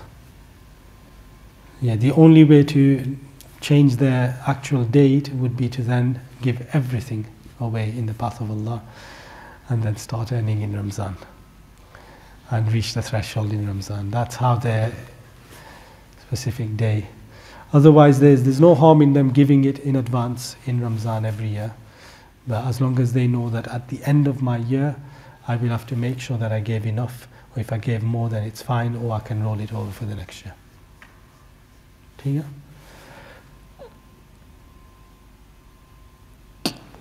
That is Al-Fatiha. Allahumma salli ala Sayyidina wa Nabiyyina Mawlana Muhammadin Mahdi.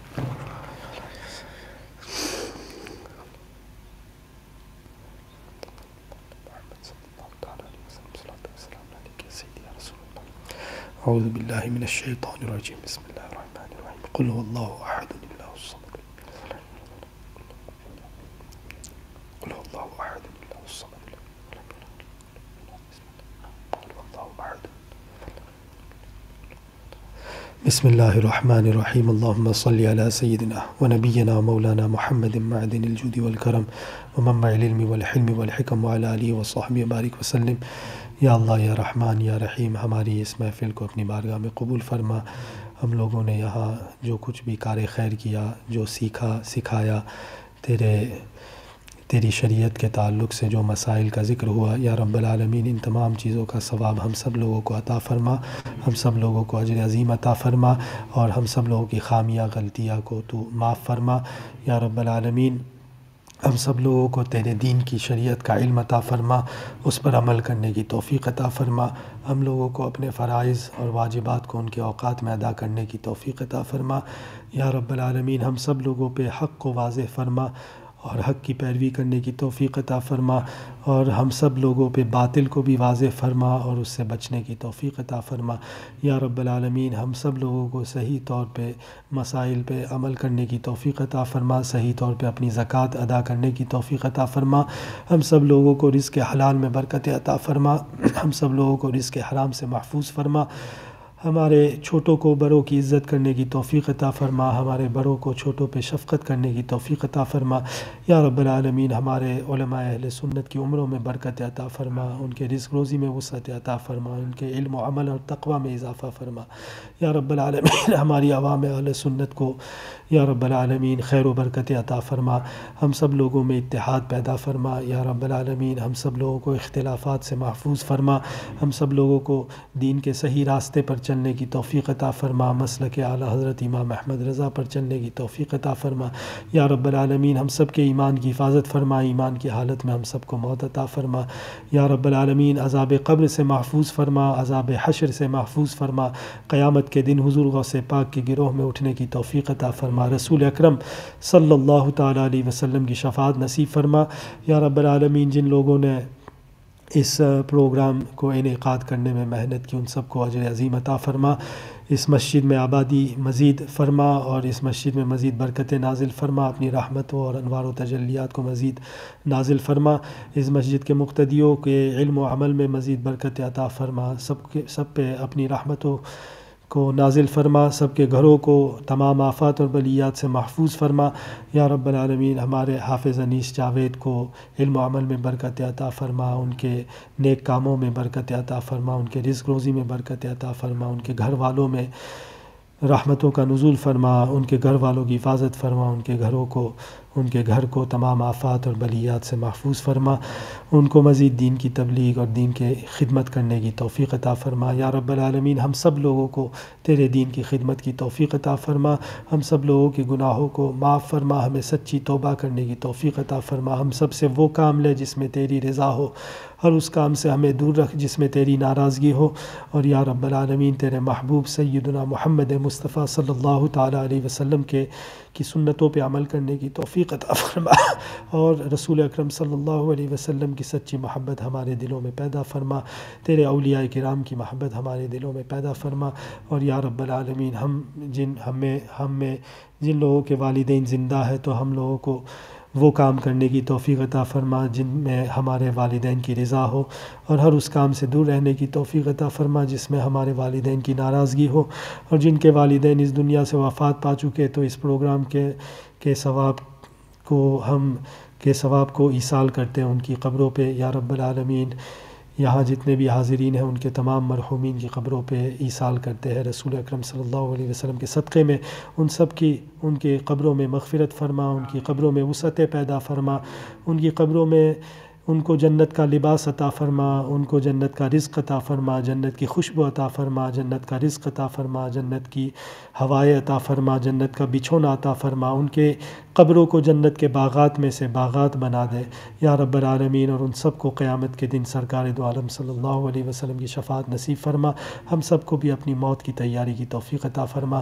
اللہم ربنا اعز الاسلام والمسلمین، یا اللہ مسلمانوں کو دنیا بھر میں عزت عطا فرما، مسلمانوں کو سرفرازی عطا فرما، سر بلندی عطا فرما، مسلمانوں کے دشمنوں کو زیر فرما، ختم فرما، تباہ و برباد فرما یا رب العالمین، مسلمانوں کو عزت عطا فرما، شوکت عطا فرما، غلبہ عطا فرما، طاقت و قوت عطا فرما، توانائی عطا فرما، اور یا رب العالمین مسلمان جہاں کہیں پریشان حال ہے مثلا ترکی میں، شام میں، فلسطین میں، کشمیر میں، افغانستان میں، دنیا بھر میں جہاں بھی مسلمانوں پہ ظلم ہو رہا ہے، مسلمانوں کی مدد فرما، کرم فرما، رحم فرما یا رب العالمین. مسلمانوں کو وہ عطا فرما جس میں تیری رضا ہو.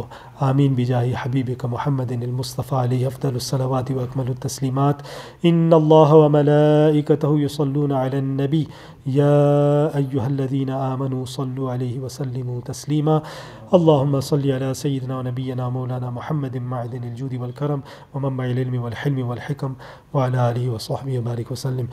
سبحان ربک رب العزت عما یصفون وسلام علی المرسلین والحمد للہ رب العالمین بحق لا الہ الا اللہ.